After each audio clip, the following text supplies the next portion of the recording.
By the end of this, we should just be a movie studio. After the 5th iteration of the show we're just making movies. That's up to you all. Help us get more money. In 2022, 2 writers came together to finish what Universal Studios couldn't. A cinematic universe of monster movies called the Dark Universe. After 3 years and 30 scripts, their project was finally completed. Now, in 2026, they're back to attempt what's never been done before. A completely original cinematic universe entirely in podcast form. I'm Dalton DeShane. And I'm Dylan Roth. And you are now entering the Pod Universe.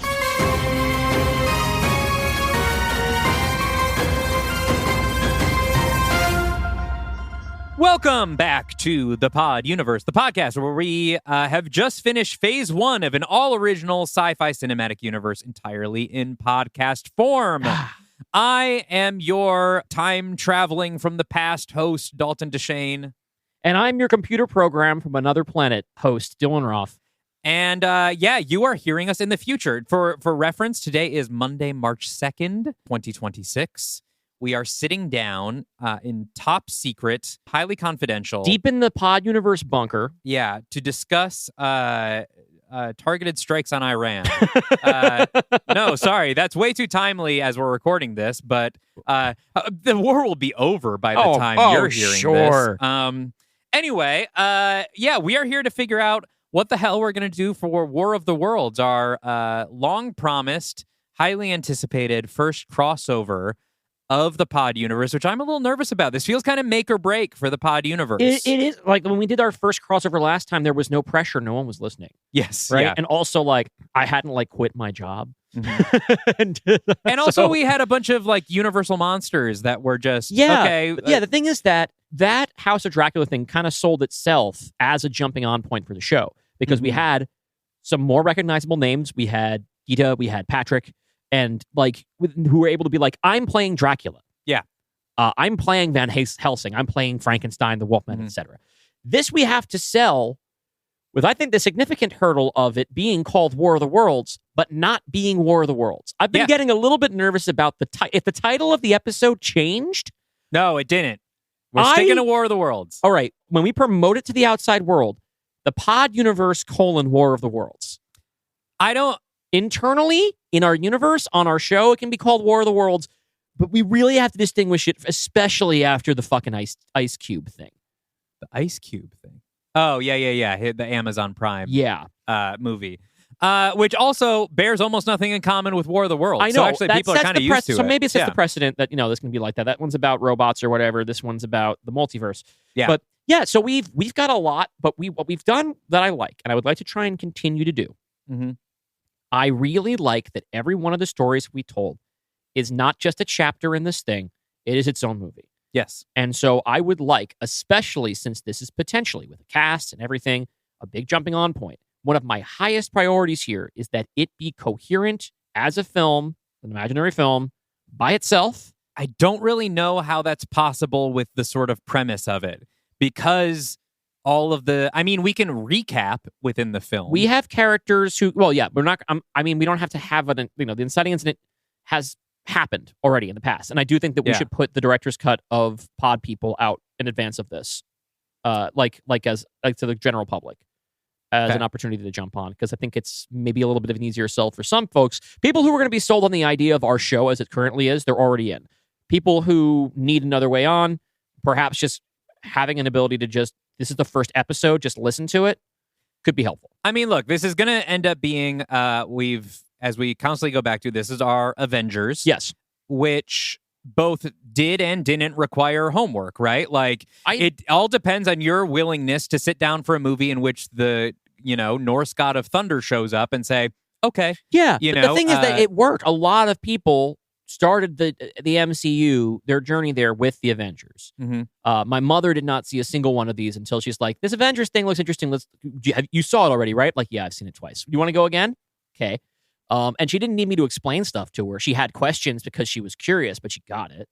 Yeah. And that's where I'd like people to be, because also we want people to be curious because we want them to go back and listen to the previous episodes. So I think so long as we provide everything a person needs to, like, we make sure that we have the advantage here, as they did there, that there are characters who have been on separate journeys who are now going to encounter each other, some of them for the first time, which gives them an opportunity, or rather gives us an opportunity to contextually recap the important information. What does this character need the other character to know from what happened in their movie? Okay, done. Yeah.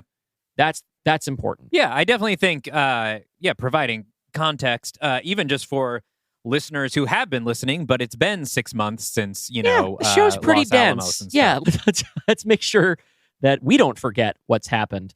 We're at a place right now where between the two of us, during editing, we end up listening or watching the show many times. But I plan to go back at least to Pod People, because it was so a while back now, and make sure that I listen to that one more time before I start writing. Probably would have been cool to do that before today, as a matter of fact.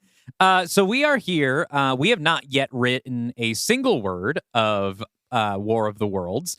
In fact, we just taped Late Adopters last week, less than a week ago, actually. And so we are going to try to figure out the bones of our story together so we can get writing. And I think the way we're going to do this is we're going to spend about the first half kind of talking about the characters we have to play with and what we want them to want in this movie, and what kind of arc they go on, and maybe sort of figure out the tiers of importance, because obviously across all of these, what do we do, 5 movies, we've introduced a ton of characters, but not everyone is going to get to have a whole movie arc, right? Yeah.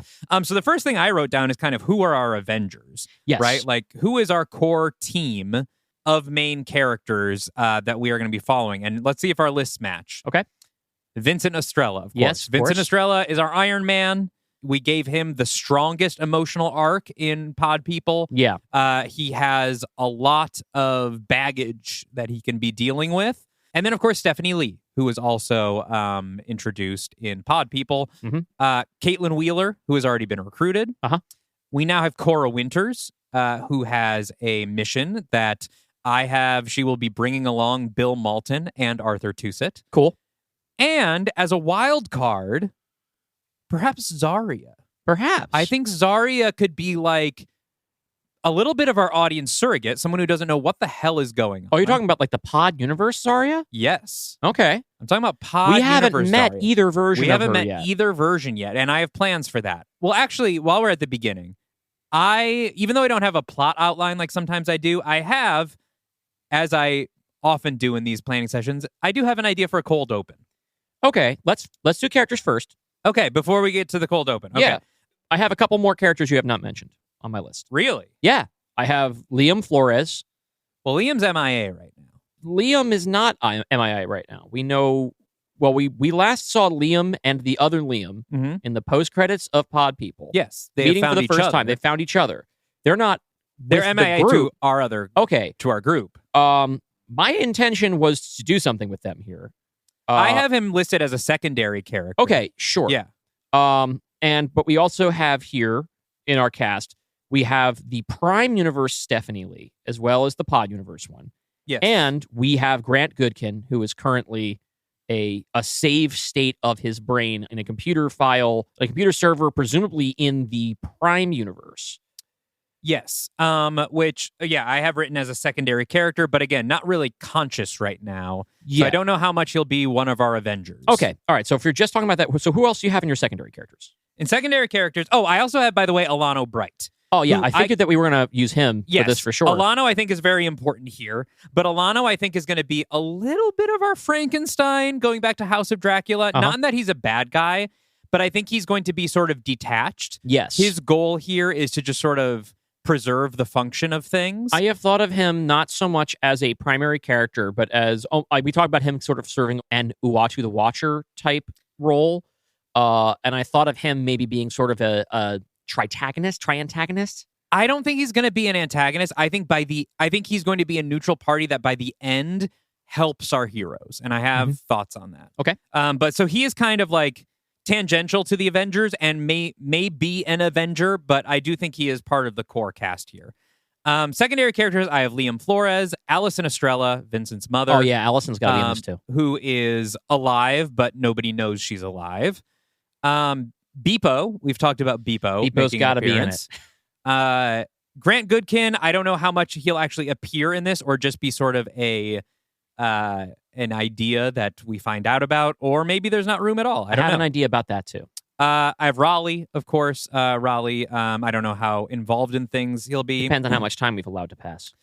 If there are pod versions of any of our late adopters characters that we want to use, and I have an idea for one of those I'll talk about when we get to plot. Mm-hmm. I also have villains written down. Yep. Our villains, Pod Vladimir Draculia, Uh-huh. the one in the Pod universe. We also have Prime Vladimir Draculia. We have two Draculias in different universes. We have Mitra Bhandari, who is still alive in the Pod universe. Yep. And we have Kinney, who is still alive in the Pod universe. Yeah. And Kinney is fucking toast. We're killing Kinney. Yeah, Kinney's probably going to die. Great little minor bad guy to kill. Oh, here's a cool thing about Kinney that I've been thinking about. And I have been writing him with this in mind, not with anything that was definitive. I think it would be interesting if Kinney was not replaced by himself, but by his father.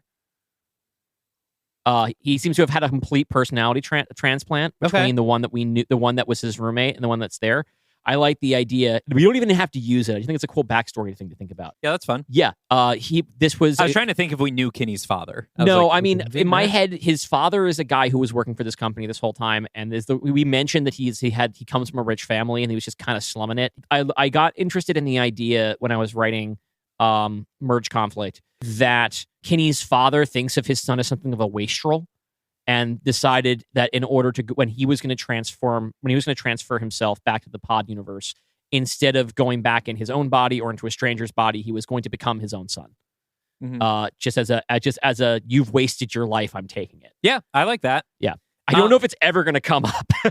I just think it's a cool idea. I mean, who knows? Maybe there'll be space for it in the script. I also have our Prime Universe characters, who include Xaria, the one that we heard about in Late Adopters, the Prime Universe Stephanie Lee, Prime Universe Draculia, as we said. And we also do have Gwen, the true widow, who was left alive at the end of Late Adopters, although sort of in Draculia's grasp. And those are all the characters I wrote down as possibly being in play here. Well, Gwen's a character that could be fun to have around just because it would be fun for Taylor Ortega to play her. That is very true. That is like a big motivation to keep her around. Something that we haven't had to think about very much in our show before. Yeah. Now that we're looking to hire director actors, like we think about what cast is available and what can we afford and who is. Wow. Now we're really like the MCU. That's the thing, is I'm excited about this new challenge. We haven't. By the end of this, we should just be a movie studio. After the 5th iteration of the show, we're just making movies. That's up to you all. To help us get more money. All right. So here's what I've done. Is that something that I've tended to do before every Dark Legion movie, which is that I did it in a spreadsheet before. Now I'm doing it as just bullet points. I take every character that I'm interested in or that I think would be involved, and I ask a couple of guiding questions. Where did we leave them? What's their ultimate goal? What else motivates them? What kind of win can we give them here in this movie? Because we can't necessarily satisfy their ultimate goals if we have long-term plans for them. What can they stand to lose? So, what can we take away from them in this story? And finally, who haven't they met that would be fun for them to meet? Yeah. What are the character interactions that would be interesting? And then sometimes I would use a grid, like a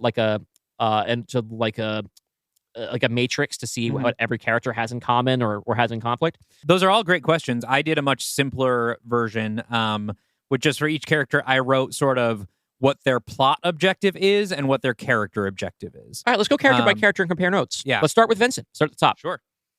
I was talking about where we don't have to go through where we left them because we know about that here. We last saw him at the post credits of Merge Conflict, but more importantly, he had his whole world fall apart, and he doesn't know if his mother is alive or dead, but probably assumes that she probably has to be dead. He assumes she's dead, yeah. Right? His ultimate goal is to stop the Prime Universe from killing and replacing any more people, and then to move on with his life. That's what I have. The other things that motivates him are sort of normal human needs. He wants to find. He would love to see his mom, but he is assuming that she's gone. He'd like to be able to maintain this relationship that he has with his boyfriend, if assuming that they're back in touch at all. And he would like to have some kind of stability and purpose in his life and make a positive difference. He also doesn't know that Liam's alive. That's true. He doesn't know what happened to him where we left him, right? He thought that the old Liam may have been disappeared or replaced. Yeah. And then he the never new got that Liam answer, was in the building when it blew up. And so, He he doesn't know what happened probably either. assumes that Liam is gone as well. The win that I would want to give him in this is I think that he and Allison should be reunited during the story, and I think we should get to see and enjoy that moment. I think that could be Whether good. or not it lasts, I don't know, but I would like them to be reunited. It would be his first time. He saw her from afar at the end of Pod People, and then she was immediately killed. So this would really be the first time reuniting with his mother since her pod death 5 years ago. Yeah, that would be cool. I'd like that to be a common thread that I found through a lot of these is a lot of people are separated from someone they love, and have the opportunity to reconnect with them through a really bizarre circumstances that from our science fiction. What does he stand to lose? Not a lot, actually, because he's lost his whole life. He has no living family that he knows about, and he's seen his doppelganger sacrifice his life for a better world. And so I think maybe he thinks he's supposed to do that too. Like, because he has nothing left to lose, the only thing he has left to give is his life. And so I think that maybe he thinks that he's supposed to do that. My one worry there is I don't want to repeat Nick Morton's arc. Yeah. You know? So that's fair. I have other fun stuff in mind for him too, but let's go one at a time. I think also his bond with Stephanie. He does have a new bond with Stephanie. Does have a new bond with Stephanie, and I have stuff I would love to play with him and Liam. But I don't, if there's room for this here, I don't know. But other people who might be interesting for him to meet would be Alano / Adrian, who is the architect of his fate.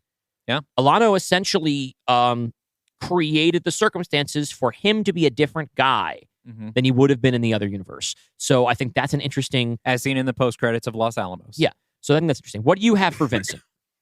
I just have for Vincent that, yes, he wants to stop the Prime invasion, and I think his motivating forces are vengeance and justice. Like, we saw both of his dads die.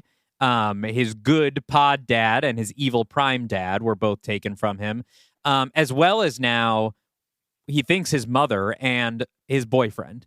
And so I think his prime motivation here for why he's involved, why he's sticking with this is, like you said, he has nothing left and he needs to get payback or at least justice for what happened. Character-wise, I think his motivation, once he finds out that they're alive, will be finding his mother and Liam, and I think that will perhaps compete with his goal of stopping the Prime invasion. Like, what is more important to him? This quest for vengeance and justice, or reuniting with these people that he thought were taken from him but weren't? And that's all I have. Okay. Keeping it simple. Cool. Let's keep rocking. Do you want to go first with Stephanie, or should we go with what we've been doing? Sure. So one thing we've talked about both on air and off is we got a lot of smart ladies. Yeah. And I was thinking, like, oh, are we only thinking this because they're women characters and we're not used to a lot of women characters? But I think, no, like, even if you're doing like an Ocean's 11, like, not everybody can serve this. Like, not everyone's the guy in the chair. Yeah, we have the problem going into this that we have a lot of scientists. They're all scientists. They're all computer. They're of different generations, which is nice. Cora's 19. Stephanie's like, what, late 20s, early 30s? Yeah. And Caitlin is probably like 40-ish. Yeah, we have a Zoomer, a Millennial, and a Gen Xer. Yeah. So we have like different age ranges, and Caitlin is like a sort of neurologist focus. Right. She's not a programmer. She was in tech, but she is a heart, like in the biological sciences. She's a brain surgeon or a brain scientist. We do need to. I mean, last time we had this kind of issue, which was we had two lady monster hunters. We hooked them up. We hooked them up. Can't do that every time. We can't do that every time. We can't have this be a lesbian throuple as much as most of our audience probably would want that. Yeah. So this is going to be tricky because right now, if we look at our Avengers, it's like Vincent and the Smart Girls. And then I feel like we have to keep Bill and Arthur around just for variety. Okay, well, this is why I really want Wolfman Liam just in like, this. Yeah, it's just like a lot of smart guys. And that's why I'm keeping Arthur, too, because Arthur is our character who doesn't care about computers at all. He is our artist. He's our guy in the humanities. But it's so tough because, especially when doing action and horror stuff, like in the Dark Universe, everyone had different power sets, you know? Like, it was much more clear-cut what people's roles were, what their strengths were. now we have a team of scientists of different ages, and we have to make them compelling individually and give them different roles, and it is tough. Well, here's what we've done right off the bat in Pod People. We established that Stephanie is a person who acquires and masters skills. Mm-hmm. She's like, I know how to hotwire a car. I know how to do this. It was like kind of a gag in Pod People, but I think that especially depending on how much time we've had passed, which I think maybe a year, maybe a little bit more, it's up to you. I'm not picky about it. I would kind of like to have allowed a certain amount of time to pass for other character reasons, which we can discuss. But I think that Stephanie Lee could very well be on the Sarah Connor track, where what was useful for her before was being a really good programmer and quantum engineer. And now that she is in this other world, what's useful to her is being a warrior. And so she is putting all of her stat bonuses into Jenny Halsey mode. Into a little bit into Jenny Halsey mode, sure, but like the idea that like she's a survivor now. The thing she's on a track where what she's interested in now is learning how to build bombs. And that's more important to her right now than maintaining the skills that she used to have. And maybe there's a little bit of a loss of identity there, which is the thing that we could explore, because we will also likely see the version of her that fulfilled her most obvious potential as becoming one of the leading minds in technology. It didn't go great for her. Mm-hmm. The more change we can show in her since the last movie will help to distinguish her further from the other version of the character, which is basically just Stephanie plus, right? It's the version of Stephanie that she would have become if her quantum skills hadn't immediately become irrelevant. Yeah. I think that's a way that we can really push ourselves to distinguish her for reasons that are motivating for her character and not just for us as writers. Yeah. Which also makes me think, I think also Vincent, we need to decide what Vincent is good at, so that he just doesn't become the character with the baggage. Yeah. Like, we don't want him to just be like the crying guy who wants to see his mom. Like, he needs to have a utility on the team as well. And that got a little overshadowed in Pod People, because we did establish that he's like a very smart programmer and stuff, but like Stephanie's smarter. Yeah. And so he's the guy the plot is happening to. So, yeah. And he has the emotional arc. And, yeah. Yeah. So I think that to give him a new specialty would be good. Not to sort of jump subjects, but I do think him and Arthur would have a nice relationship because of Vincent's gardening. I think there's an opportunity for a sort of human touch kind of relationship to develop between Vincent and Arthur that could be nice to see. Okay. But but like, sorry, that was a little sideways just because sure, we're going to be doing that a lot. My brain, yeah. But figuring out his sort of, Nick was first of all had the powers of Set and was a military guy. Mm-hmm. Vincent he's our everyman at the beginning. Yeah. We have an idea of where he could be headed in the long term, and so it would be interesting if we could push him in a direction towards that. Mm-hmm. Like, not necessarily a big step, but if we're wondering about what direction we want to take him, we should use that endpoint as a guide for where we want to put him. Like, where do we want him to be at the end of this movie? And we should maybe choose, like, his angle, maybe reverse engineer it from that. We're going to bleep some of this out. Well, no. In a moment. Oh, you mean end of, like, the saga? At the end of the saga, yes. Oh. So the stuff that we're going to bleep out is, right? We should do something that gets him towards that. Yeah. Or at least seeds the idea, because so far we haven't planted really anything about that. Yeah. I mean, because it hasn't really been set in stone, but I mean, we're going to make a... Okay, so maybe he's the one who's becoming more obsessed with the mechanics of the multiverse itself. Maybe as Stephanie is getting more practical, Vincent is getting more theoretical, because this has all been a very emotional experience for him. Yeah. And he's trying to make sense of it in that way. So he has a fascination with how this all happened and how it all works and the metaphysics of it. Yeah. And he's kind of getting lost in it. And what he needs is an anchoring presence, which could be Allison eventually, right? Yeah. He's kind of spinning out. Yeah, and reading all the books on, parallel universes and theories and, and time and everything. And... I want him to, by the time he meets Alano, I want him to be able to I want them to not have to do any exposition at each other. I want him to be, he understands this as well as anybody in his position can understand it. Mm-hmm.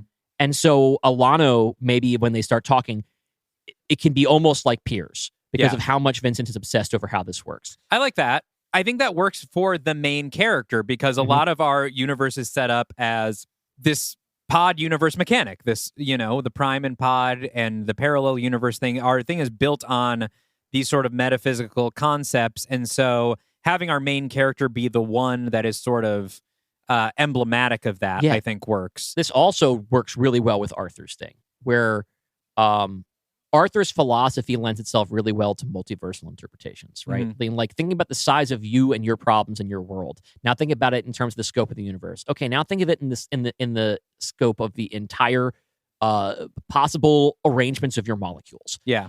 I think that maybe Arthur could be somebody who helps to see. We don't want him to fully serve this purpose because we want the reunion to be with Allison to have a big effect, apart from just like a big hug that we will enjoy as an audience. But I do like the idea that if they encounter each other, they should be sympathetic to each other. Yeah, I think Arthur kind of, while everyone is worried about Vincent spinning out and sort of getting lost in these concepts, Arthur is really good at just listening to Vincent. Yeah. And also kind of just understands this stuff intuitively because he actually doesn't need to know the science. Like, if you sat Arthur down and were like, okay, there's actually another universe and it was parallel to ours and we branched off it, Arthur would be like, that's okay, interesting. Yeah.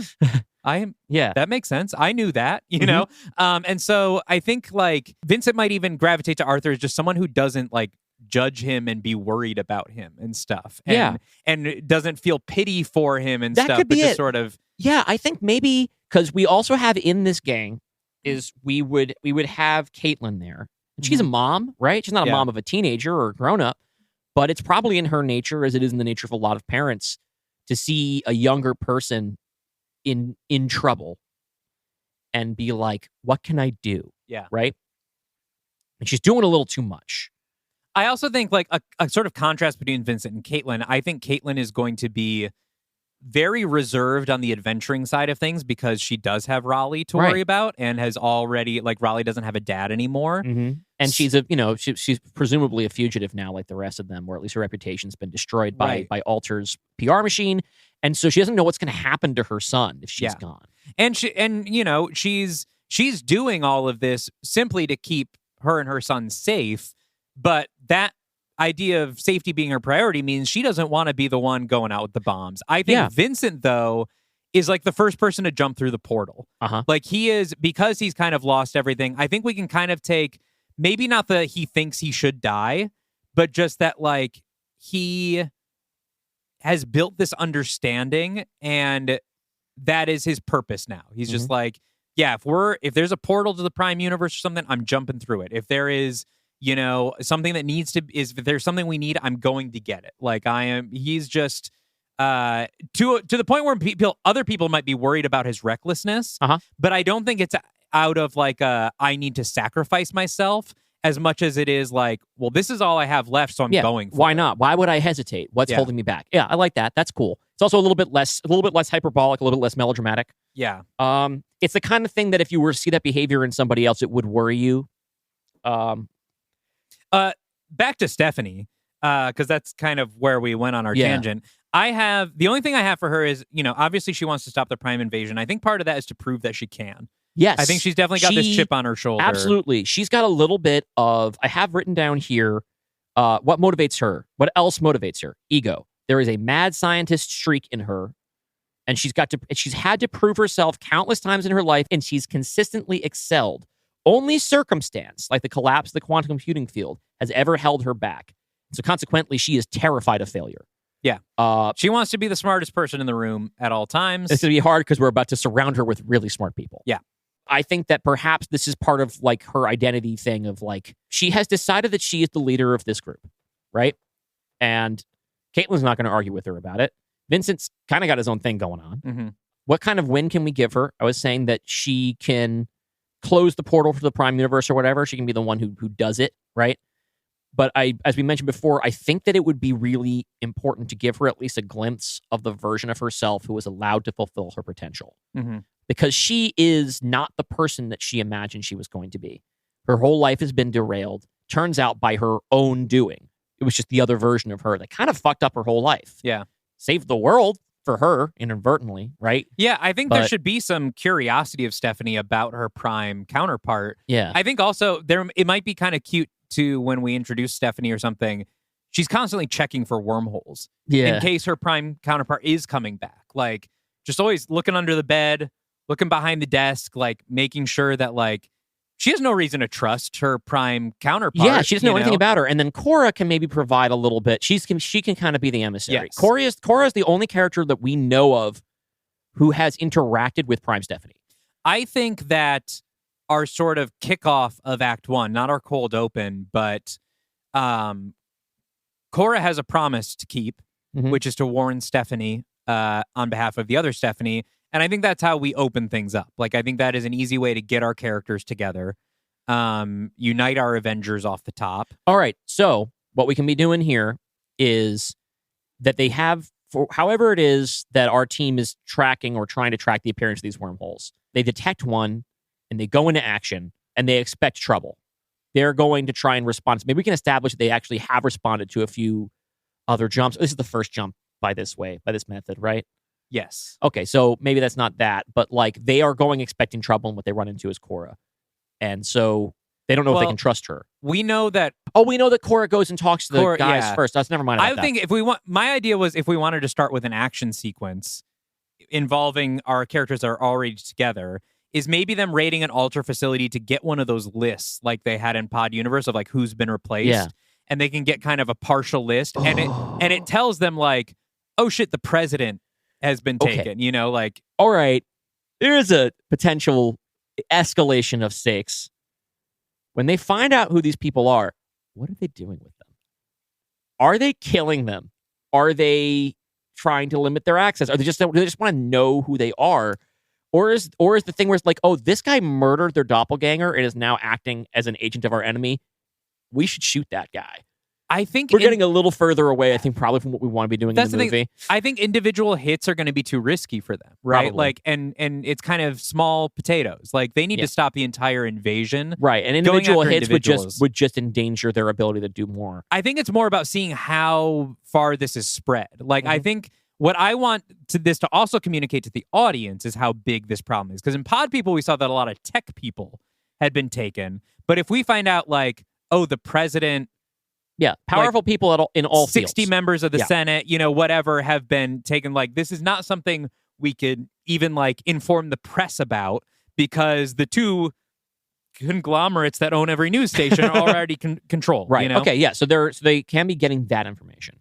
And then after that, Cora shows up with Bill and Arthur and is like, hey, I've been trying to find you.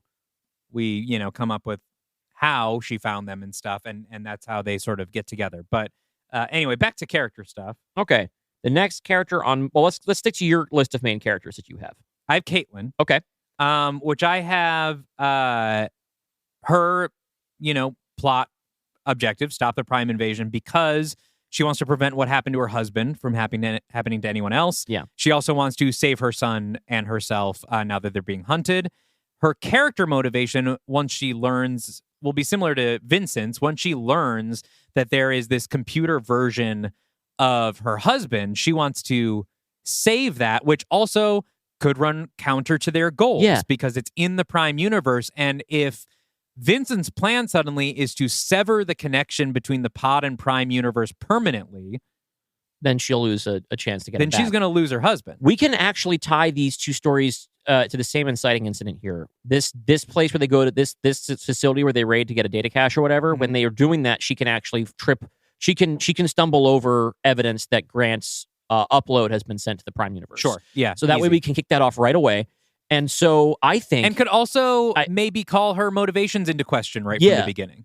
And a fun thing that I've been wanting to do since we decided that Beepo would be our character from Last Flight of the Stonehammer to be in this, I think I want her to spend a lot of this movie following breadcrumbs, thinking that she's receiving help from a computer program that is her dead husband. And then it turns out to be Beepo. I want it to be that I want the audience to think for a while that that Grant is giving them a hand from across the internet, from across the multiverse or something.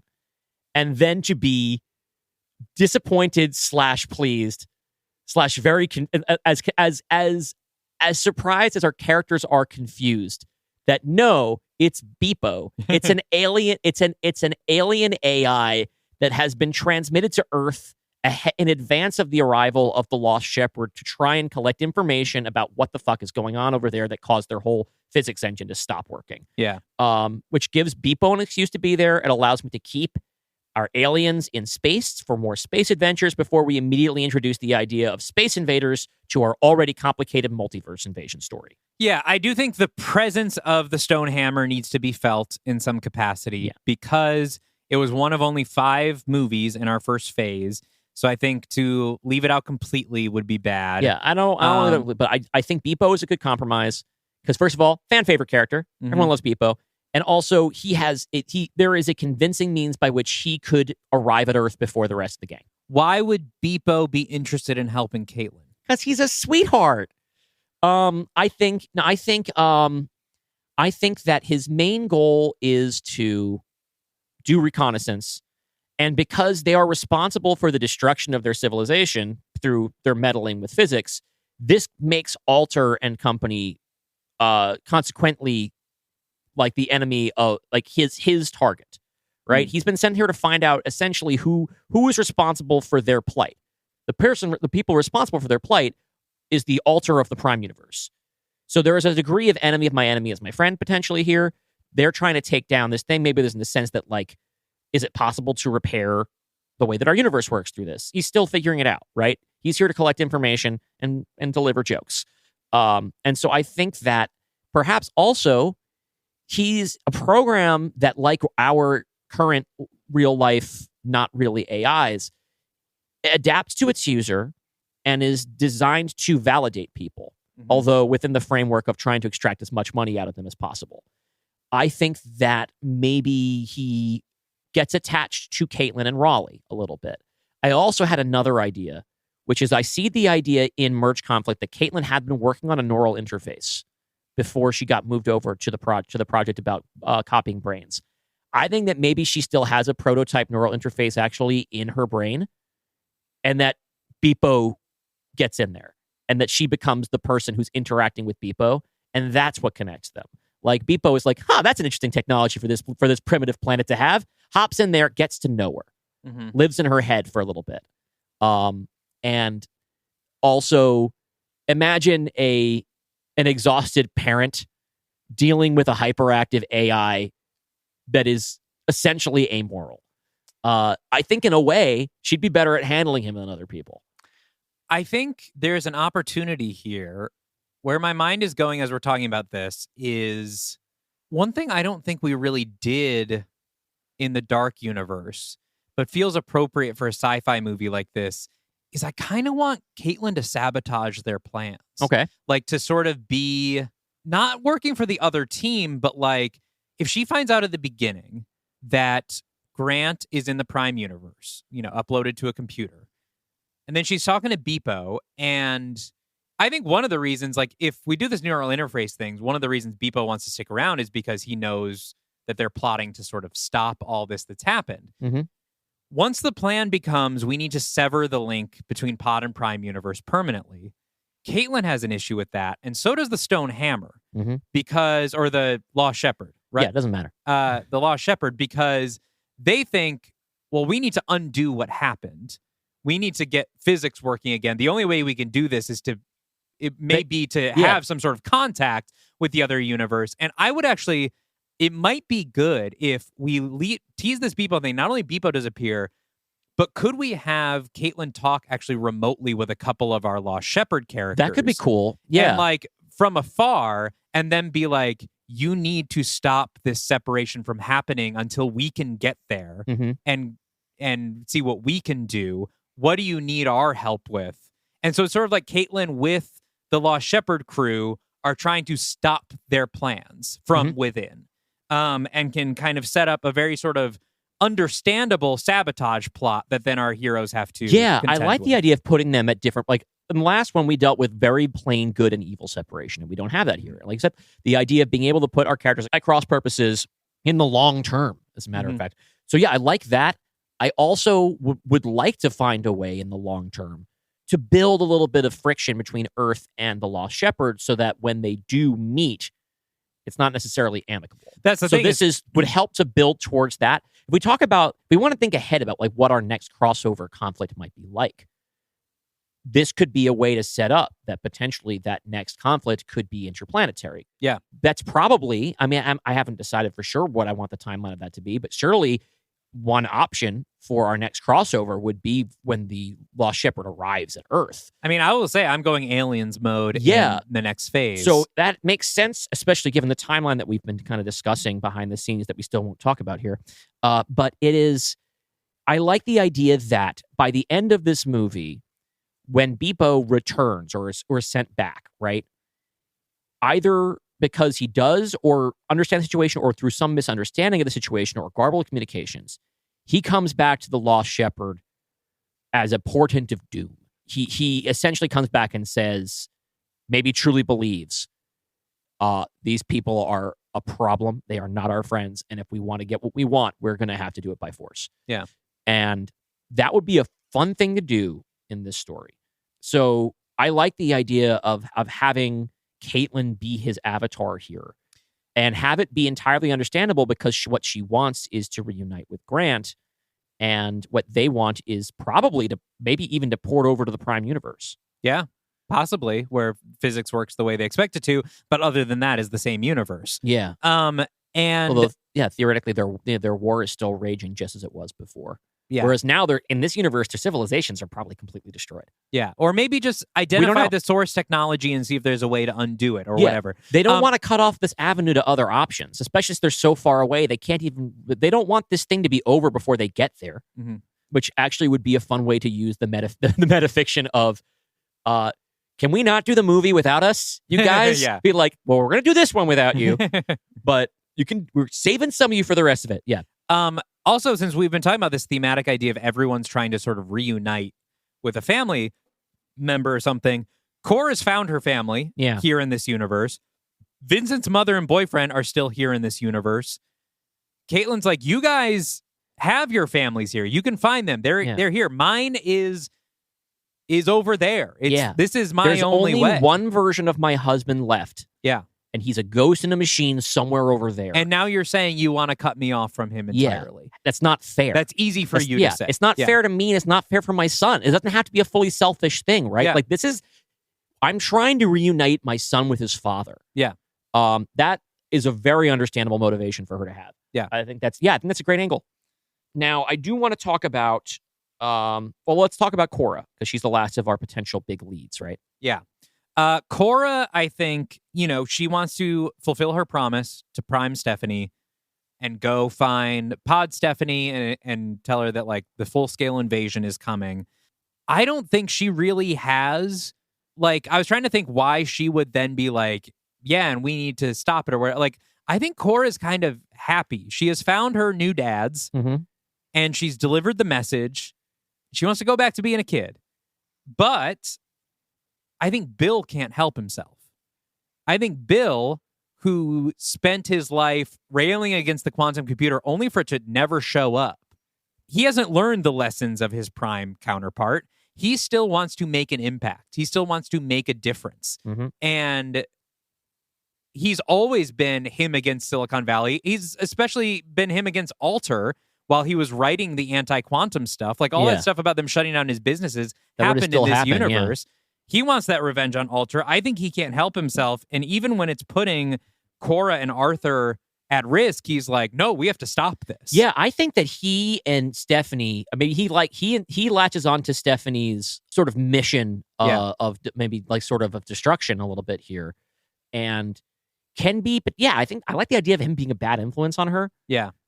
And maybe, Stephanie is in this place where she is trying to make a big difference, and she's trying to be as important as she thinks she's supposed to be in this whole thing. And here's somebody else with a similar problem, right? This version of Bill is no one's prophet, because the doom that he prophesized never happened, and he's also not the person he thinks he's supposed to be. These are two different people who, in a sense, had their destinies stolen from them by this incident with the multiverse. And they can kind of feed each other's resentment and each other's drive. And it's funny, this is the Avengers movie that I always come back to, even though it's generally considered to be the worst one. This is Tony and Bruce like making Ultron together. Yeah. Two people with good intentions, but who are both mad scientists and kind of can't help themselves when they were presented with the possibility of like, yeah, but aren't we supposed to do this? Like, shouldn't we be able to prove that we're this smart? Mm-hmm. I think Cora is still like happy to be tinkering and like, doing what she does best. She's also never been this comfortable in her life. Yeah, she could also just be like really reveling in how put together the pod universe seems. So yeah, I also have for Alano. Oh, yes. I think plot-wise, his goal is to just nudge our characters in the right direction, what he thinks is the right direction. I don't know exactly what that is yet. Maybe it is the eventual separation of the universes, but he is here to like influence. And I think he should be seen in that opening raid because he can kind of go anywhere. Maybe Vincent sees him from afar and they don't talk yet. Yeah. But he's like, who is that guy? I want Alano's presence to be felt. I also don't want us just like throwing stuff, with the exception of Beepo, who I'd still like to kind of tease in some way. I don't want to throw a lot of weird wrenches to the audience whose first episode this is. I do want to make sure we plant everything. Yeah. And Alano being in the beginning would be cool. Yes. I think his arc, which doesn't have to be omnipresent or anything, he has become the Alano Bright he knows, which is like kind of very logical. This is what needs to happen in order to what? I'm just thinking about, okay. A scene, a Beepo and Caitlin scene is playing out in my head and I'm having a laugh. Pay attention. A sensible chuckle. Go ahead. Alano has become the Alano Bright that he knew. He's very logical. He's like, this is what needs to happen. This is what must happen. And this is how it has to happen. His memories of Lorna are faded. His memories of his like existence on Earth. And I think at some point he needs our characters to behave in the logical way that will produce the outcome he wants, but they refuse because for a human reason, like because I need my mom, or because I need to save my mom, or I need to save Liam, or I need to save this person. And they appeal to that buried part of Alano who misses Lorna and still has this love inside him. And it convinces Alano to help them achieve both. Otherwise he's like, I can't get involved. I can tell you things and you can do them, but like, I can't get involved. And they're like, well, if you get involved, we can do the thing that needs to happen and my mom can live. And that kind of convinces him to take an active role for the first time. And that can be something that we explore with Alano later, is like being this kind of dual, still having his humanity while also being this sort of agent of time. Cool. No, I like all that. Now, here's the stuff I have written down for the Liams. Okay. That I don't know if we're going to have room for, but I got to pitch it to you. Okay. So I had imagined, because some time will have passed here, and we already have a lot of plots about trying to reunite people with people. And especially considering that we establish to the audience that Pod Liam is fine. He was just at his grandma's house. Yeah. He doesn't know any of this happened. I think Vincent could pretty easily get in touch with him at some point when they're on the road. And I think that we can skip that part. I think it's already happened. Okay. Plus, we want there to be somebody who's a more experienced, or at least looks like a more experienced fighter. We want to increase the number of classes that we have in our party, right? So here's what I think has happened in between pod people and this. I think that Vincent has gotten back in touch with Liam, and Liam is still out there in the regular world, living out his regular life, because he's also under surveillance. They know because of social media records or whatever that he's Vincent's boyfriend, or was. And so he is now sort of their agent in Silicon Valley, trying to covertly communicate with them. Okay. However, Wolfman went and joined them. He's in the party. Okay. Now, what makes this funny and interesting is Vincent is estranged from his boyfriend, and an adorable but like cute, not hot guy who is living a regular life and is not actively part of the fight. Now, a version of him with whom they have all the same formative memories as kids, but are now 5 years distinct from each other, and is like real hot, is hanging out and living with him all the time. I think that's a fun dynamic. It is complicated, and it is really awkward because Vincent and Wolfman are naturally attracted to each other. They fell in love in a parallel universe. But he can't cheat on Liam with Liam. I think Vincent is very much wants to be true to Liam, right? And Liam is very self-conscious about the idea that he's going to get dumped for this shredded alternate universe version of him. But what Liam really has to do to cement the relationship is to be willing to sacrifice his anonymity and his privilege of not being a character in this. And he has to step up and get involved in the climax of the movie, or he has to play some kind of key role that shows that his relationship with Vincent is more important than him being a bystander in this story and getting to continue to be cute, carefree guy. Mm-hmm. It's not the superficial thing. It's the commitment to the cause. It's the commitment to the relationship. That's what I would like to be his journey here. It's a lot of stuff to do in the movie, but I think this is something that can be a B plot very easily. Keep the character involved, give him a utility in the story, right? Yeah. That is different from other people's utility. Because yes, he's a programmer and he's a guy in the chair, but he's out there, right? And he can do like cute spy stuff, mm-hmm. like sort of fish out of water spy stuff. This is because Liam's adorable. I love Liam, right? And in the meantime, you have the other Liam who is play acting at action hero because he looks the part and because he was given the job of a security officer. But we've established that he has received minimal training. Yes. He had never fired a gun before, and he's getting trained now. And maybe there's some gags there that we could use that Stephanie is overtaking him in the whole soldiering thing because she is so disciplined. And he is like, this is supposed to be, why am I here? Yeah. What are you? I think this adds some good it's levity. Some comedic relief opportunities. I also think this is something that Vincent could go to Arthur for advice on. That would be fun. I think that if like Arthur and Vincent are going to have this relationship, having also this much older gay man to sort of, be like, so he's the same guy, but he's hotter. And like, especially because Arthur is so unsentimental. Yeah, I think like, Arthur should take a pass at him just to see what happens. At Vincent? No, at Wolfman. Just to see what happens. Like, he's not even like super interested.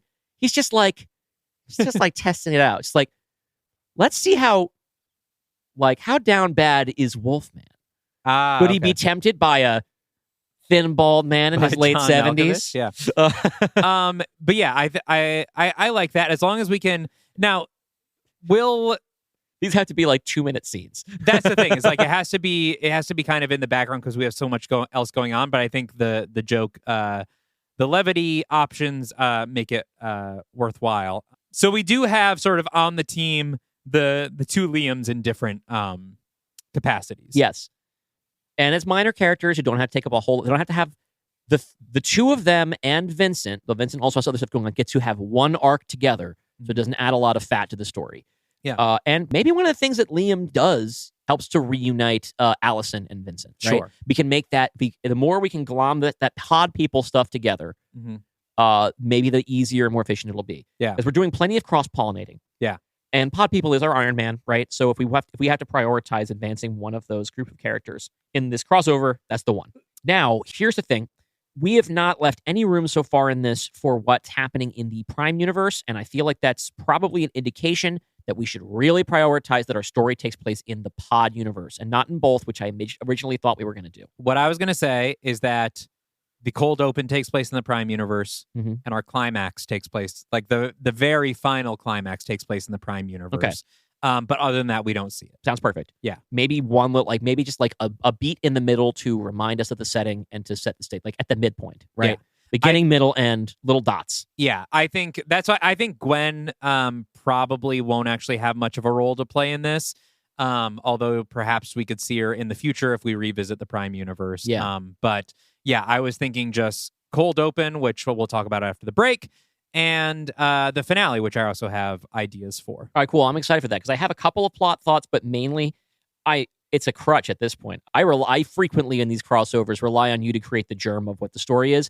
But the tripods thing that you guys demanded, it helped create some guidance here. And it really helped me to think of what like the main objective of our characters is.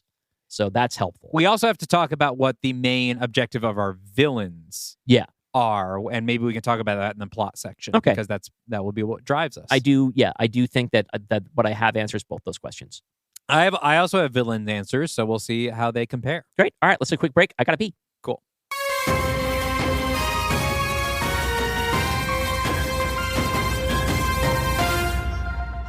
All right, we're back.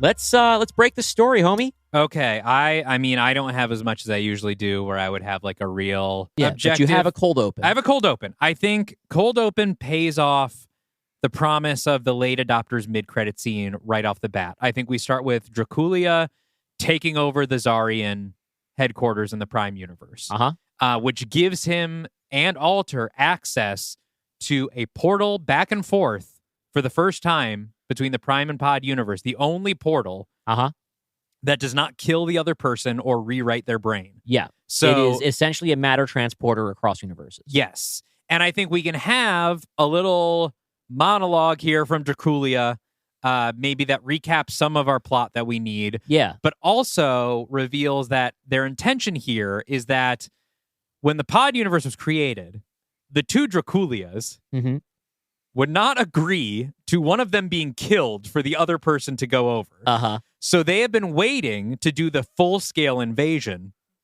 until this exact technology was figured out, until they could both exist. And I think Mitro, both of them were supposed to exist, but then that didn't happen. Yeah. And now they can kind of open the floodgates. And we can show at this point, Xaria and Prime Stephanie kind of get away. They are in hiding. They hear this. They escape. I just don't want them to be killed in this. I don't know if we'll use them a lot, but I think they escape. Sure. I think so far, the invasion, as we've seen, has been sort of piecemeal. They've gotten all the sort of levers of power. They've gotten the governments. They've gotten the media. They've gotten Silicon Valley. The world is essentially theirs already. They just want to be able to be there to enjoy it. But I think also the invasion so far has been mostly in America. And now they're making it global. And so I think that can be something that ups the stakes for this, and really turns it into a war of the worlds. I think when we establish the tripod idea that you have, those are global. Like these tripods are turning on all over the world and will enable this sort of mass migration of people that are sort of basically on this global Epstein list of like rich assholes who have all been in communication, and their servants and their like chosen lackeys that they're going to bring over. And it's easier, and they will not have to be covert about it anymore. It can be an overt invasion. They can just show up, right? Which is what they need. But it doesn't mean that the pod people stuff wasn't important, because they needed to be able to covertly take over the planet first before they could come out and just be like, yo, we're from the alternate universe. You work for us now. So they're in control of the nukes now, basically. So my thinking is we open with them coming through this portal is limited, right? It takes a certain amount of power and processing power to use, is for individuals or small parties or small items. So in order to make the most out of this, they need to create larger receivers. These are antennae that can receive the information, the massive amount of information that is required to put a person from that universe over to our universe in their entirety. And these will conveniently be tall and have 3 legs. They will be our tripods, and they will be the device by which the invasion is happening. That allows it to be a proper homage to War of the Worlds. This is essentially the vehicle of the invaders. I also think, mechanically speaking, Draculia takes over this thing so that he can come over without hurting people.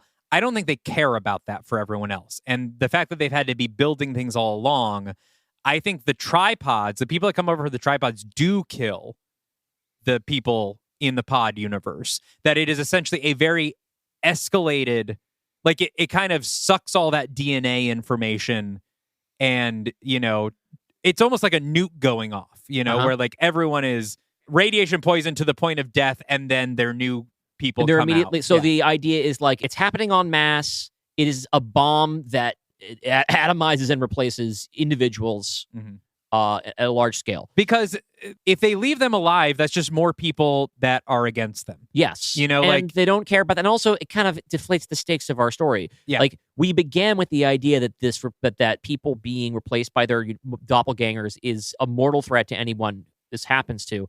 And so if we have it happen bigger, but we lower the mortality of the stakes, that kind of sucks. Yeah. And it makes them less evil. Also, we need our bad guys to not be nerfing their own technology.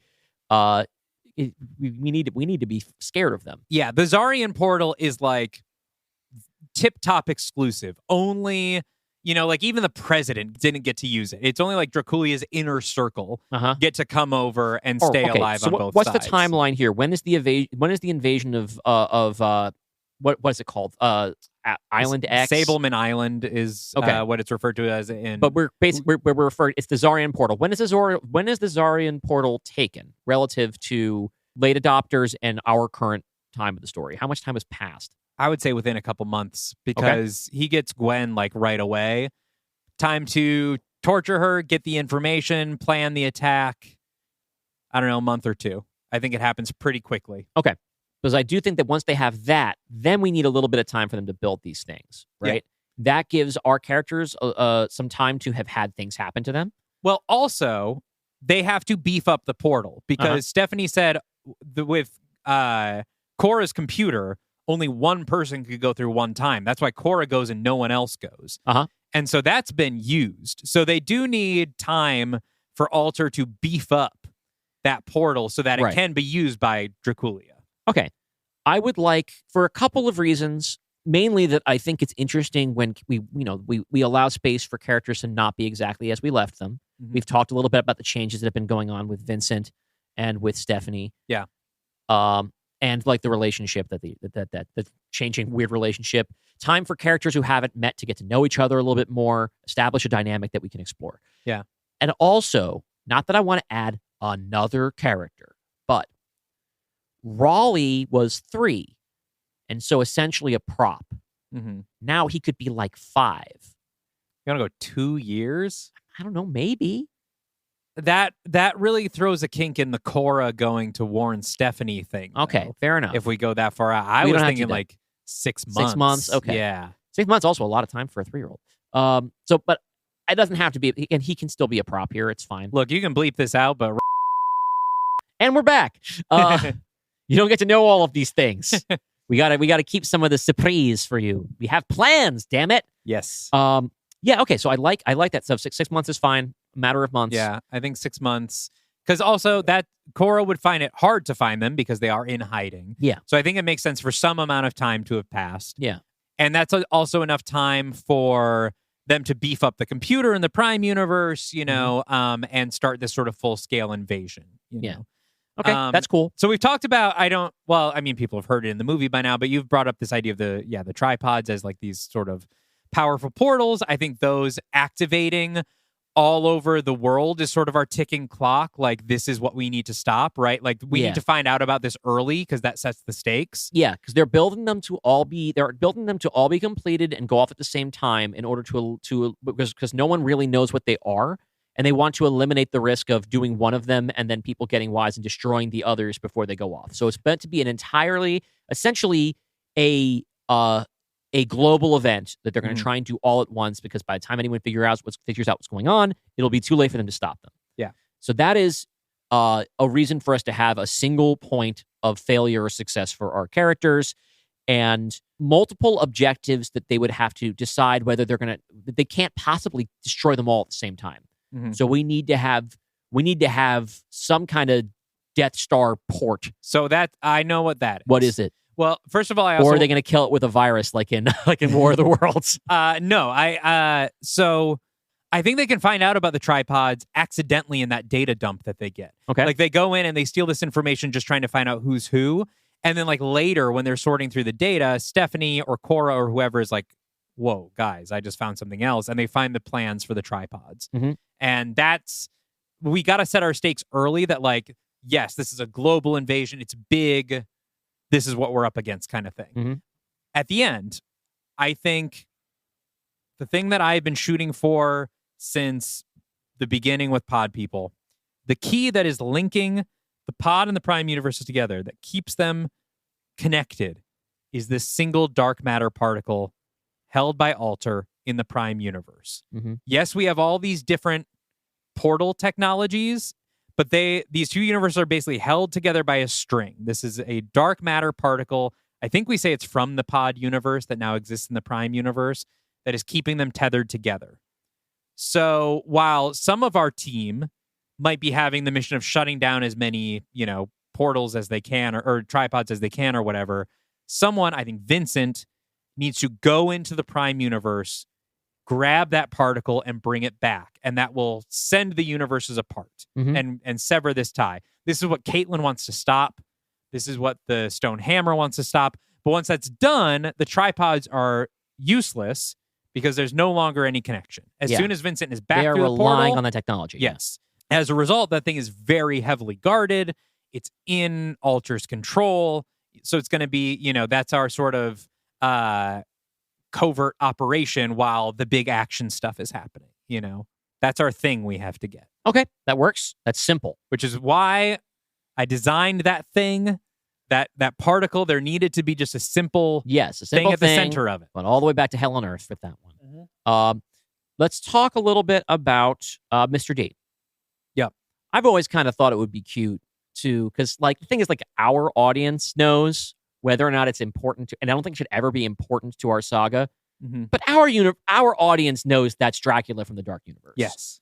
And so I always liked the idea that Mr. D would originally have popped up in the Prime Universe in 2017. Yep. When the timelines were reset, there is no evidence of him existing before then, right? And then he used his he's human there, right? But he used his superior intellect and ruthlessness to create for himself this identity in this other universe where he took power in tech. Yep. And he's the first person to become aware that the universes have split because it's happened to him before. He's not from here. He's from somewhere else that we'll never name. And so I kind of like the idea of Mr. D always knowing a little bit more about what's going on that he's going to let on to anybody or even really ever tell the audience, because just our audience gets that information from us between acts, right? Yeah. It's never important to the plot of the characters. But it's one too many things, but I think by the end of this, there should be only one of them. Yes. I was going to say, I think a fun thing would be, we see the at the very beginning, the cold open, the Prime universe, Mr. D is talking about how now I can cross over, there can be both of us.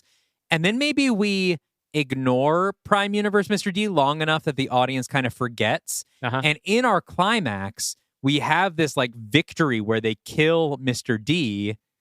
And then the Prime one appears and goes, well, you took care of that. One less thing for me to worry about. Yeah, I was never going to let him frankly, live.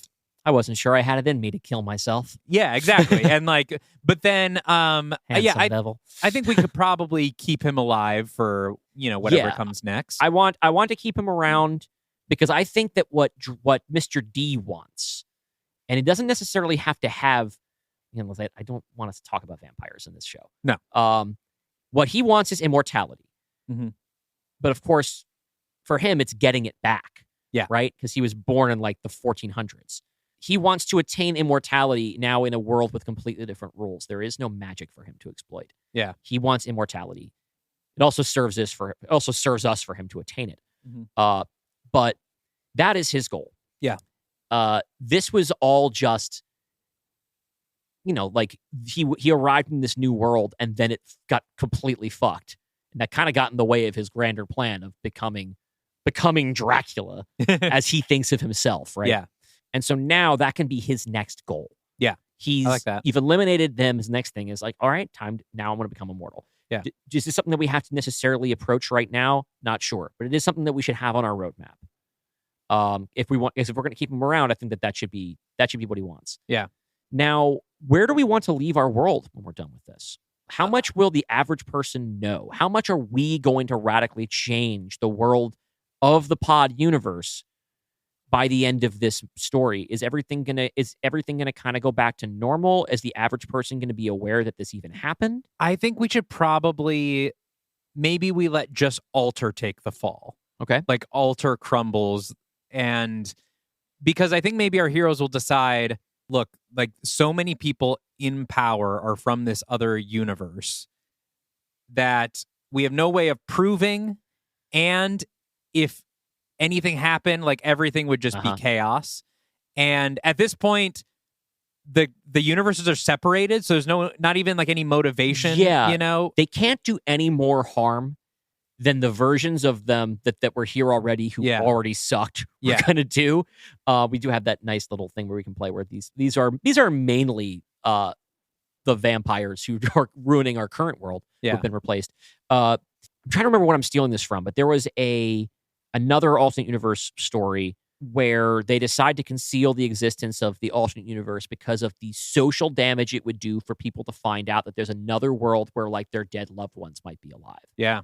I can't remember specifically what that is, but like that's one of the things, like one of the many things. We already saw what it did to Korra. Yeah. You know? Yeah. Let's not do this to other people. And also no one will believe them. No one's going to believe them anyway, right? No one's going to believe them anyway, but they can say, you know, these were built by Alter. These are clearly illegal for a number of reasons. They potentially hurt people in the area depending on how far things get during the climax, you know, and Alter sort of is shut down by the government because also the pod president and everyone sees the weakness and is like, and sees the separation that nothing is going to come of the invasion. Oh shit! Yeah, Mr. D can take the fall. Yeah, perfect. All right, and we get to establish and sort maybe of he goes to prison. Threat. Maybe he does. Maybe we send Mr. D to prison at the end. It'd be cool. We send him to hell. That's true. We do. Dracula Lives too, and this time it's him trying to get out of jail. Yeah. I think that would be fun. I also want us to refer to him as Mr. D as much as possible, rather than Vlad Draculia, because it's just a genre thing. Yeah, right? Mr. D. Mr. D. But now we get to instead. So I guess what we can do is kind of for now put a pin in this being a multiverse thing and set up that we're going to do alien stuff next. Yeah. It's not to say that the multiverse is never going to be important to this, because this is still the pod universe and it's still key to what this is. The nature of physics has changed. We couldn't keep this particular conflict going for all 3 years. This threat gets resolved, at least in the short term. Yeah. We move on to the next thing that we're doing, which is that we establish that the Lost Shepherd is displeased or afraid or concerned about what's going on Earth. Which can be our mid-credit scene. That could be our mid-credit scene. Then I will likely do just another adventure with those characters en route in Phase 2. That does not have to do with Earth, but sets up some of the conflict and deals a little bit with the fallout of what they're planning to do when they get there. Yeah. And then they would not arrive until... I'm not afraid of people knowing this because it's kind of seems pretty obvious based on our bid credits that that's what we'll be doing in the next crossover. Yeah. That we will be setting up that they will arrive, and it's an alien invasion at the end of Phase 2. I had a dream the other night, and I don't know if we should use this, but it's actually not a terrible idea that... I had a dream that we decided that the second crossover should be called The Day the Earth Stood Still. And I don't hate it. I really like it. I just think that it's the property of Paramount Pictures. Yeah, it's an RKO movie. That is not public domain. We can't use that. No. Yeah. That would be cool. If we were still just purely in the realm of non-for-profit fan fiction, I'd say that would be great. We should do it. Yeah. But we can't do it. The Day the Earth was very immobile. But yeah, some other plot things along the way. First of all, not just the tripods. This does need to feel big. Yeah. Like, I'm thinking, obviously, we don't have people with superpowers, but I'm kind of thinking like Minority Report as like the sort of comparison. Like, Perfect. We need set pieces. We need chases. We need weird sci-fi action. We need cool locations. It can't just all be Silicon Valley office buildings. No, it can't. I think perhaps...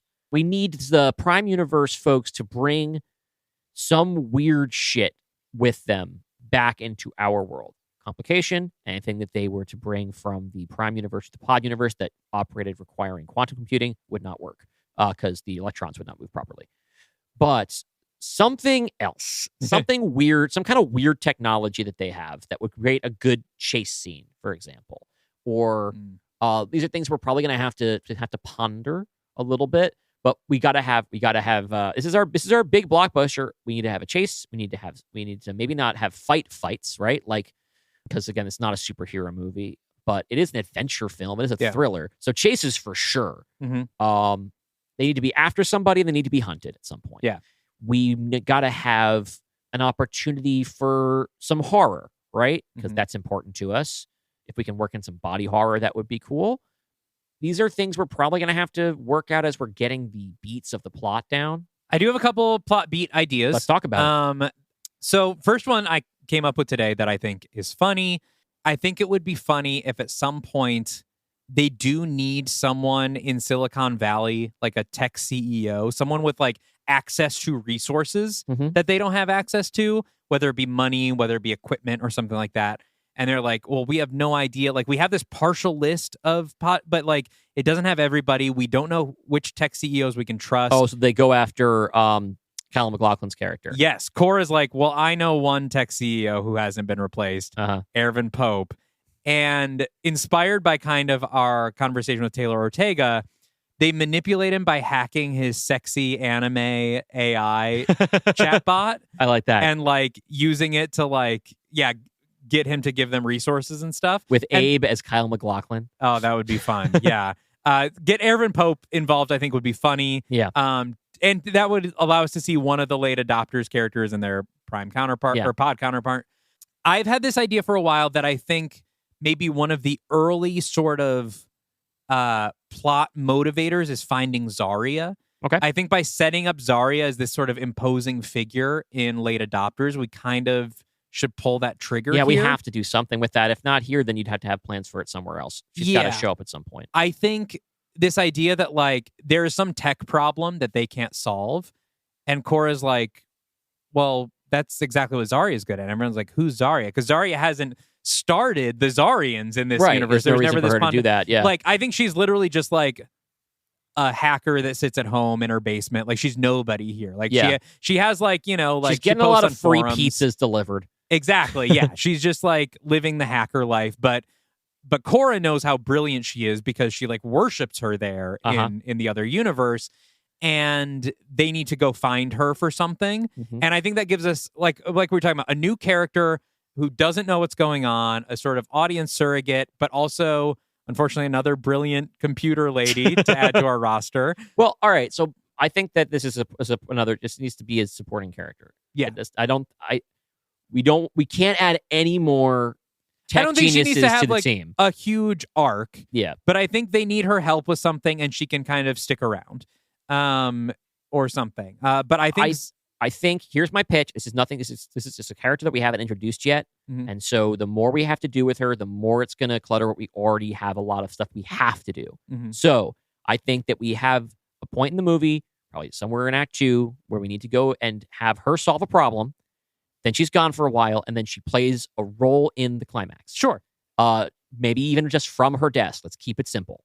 And I recognize that I'm trying to find room for all my pet characters. But in my defense, all these characters already exist. Xaria is someone who's only been mentioned. We do not have any obligations to Xaria except for that she appear in some sense. So I'd like us to keep it.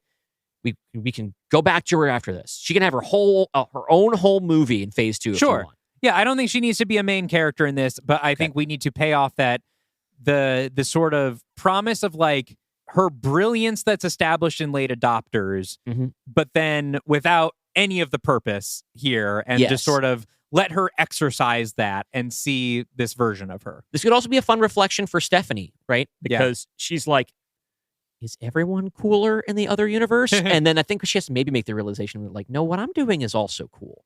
Well, and Xaria can also be the one that talks to her the most about what her prime counterpart is like because they're on the same team over there. That's true. They know each other. Cora met her for like 5 minutes. Yeah. You know. And now you establish that Stephanie and Xaria do not get along, or at least don't have the same goals in the prime universe.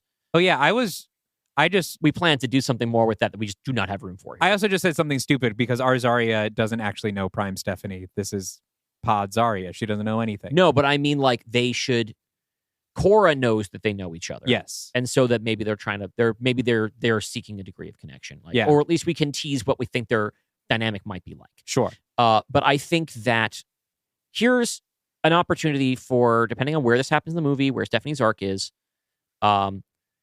Stephanie is like telling Xaria, like, yeah, apparently you're like this incredible activist cult leader in the other universe, and I'm the most famous quantum engineer in the world. Is there something about our universe that just makes us like shitty version of ourselves? And Xaria can be the one like, I don't know, you kind of got a Sarah Connor vibe going. I think you're pretty fucking cool. And that can maybe turn things around for her. Or also maybe Xaria's absolutely fine with her. Like maybe she's like, I'm cool. I'm having a good time. It can be both. Being like, I don't see anything wrong with this. Listen, I spend my day moving evil people's money into better purposes. Yeah. I haven't had to buy my own lunch in forever because I just have like, I'm siphoning money out of various hedge funds to buy myself and other people online whatever they need. Mm-hmm. I get to play a lot of video games. It sounds like my counterpart isn't playing any video games at all. So I think we're both doing pretty okay. I had an idea as sort of a late Act 1 or early Act 2 thing for our guys to do. This is so fuzzy. Okay. Maybe we can sharpen up together. That basically the goal is to get in communication with the Prime Universe. Mm-hmm. Like maybe we can talk to the Stephanie or the Xaria over there. Maybe this is what gets them to go to Xaria. Is like Xaria can help us do that because Xaria built the shit over there. Maybe she knows how to build it here. And Xaria is basically like, with Stephanie's knowledge of the multiverse and stuff and Vincent's stuff, Zaria's like, okay, well, I think we can make this work, but it would need to be, in order to communicate with that, it'd need to be like the exact same hardware setup in the same location. And maybe we could ping some things between the universes. They're like, okay, so we go to Sableman Island. Cora builds her computer from scratch again. Mm-hmm. Stephanie builds the portal because that's Stephanie's shit, is building this whole quantum portal thing. Xaria codes it. But they get to Sableman Island and find that it's already been commandeered by Alter because that's where the other side of their portal is. Uh-huh. Maybe they still end up setting up Cora's computer to try to get in touch, but I don't know. Like, obviously, Xaria and Stephanie aren't there anymore. They've been chased out. So are they talking to someone they think is on their side and it ends up just being Alter? Does the whole plan fall apart because of Alter's presence there? I don't know. But this was when I was thinking about, like, well, what could Zaria's role be? And this is like a way for Xaria, Stephanie, and Cora, all of their strengths sort of interact on this project and gets us in contact with these characters we might need contact. I don't know. Okay. This is very fuzzy. I mean, I like the idea of there being a set piece there. I like anything we can give our characters as a sub-objective to move the plot along, give us some action is good. I think the idea of there being somebody on the other side who is posing as them or misleading them is too much. I think that's too many. I think that's too many degrees from what we're trying to do. Or maybe they don't find out about the tripods. They find out about this installation. No, they don't find out about the tripods from the data dump. They find out the names and stuff. Cora arrives to give the warning. Stephanie's like, it seems like you don't actually know anything. Mm-hmm. Can we talk to the Stephanie over there? And she's like, well, I don't know. I mean, the only person that could figure that out is like you and Xaria, because you're the team over there. Right. And who's Xaria? Who's Xaria? We find Xaria. We go to Sableman Island, and that's where their plan falls apart, but they do discover the tripod plan there. They find that they're building this portal. Right. We know that they're building something because people are noticing it's some kind of thing. Like we have to figure out what the cover story is going to be for Alter of why they're building it. Right. Maybe it's 6G. It's the new internet. Right. Something benign, but that only freaks are afraid of. But in this case, they're actually right to be scared. Yeah. It's just a threat they couldn't imagine.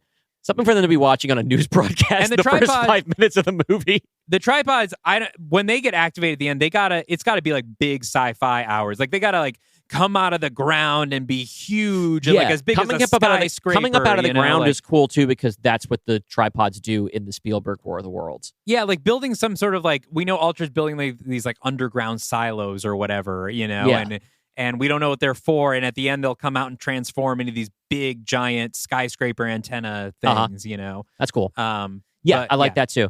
This could be like the very first sort of little adventure they go on after their heist of the data that then teaches them about the tripods. Xaria is like, hey, good luck with this. Not for me. I'm going to go pay some more trans people's GoFundMes.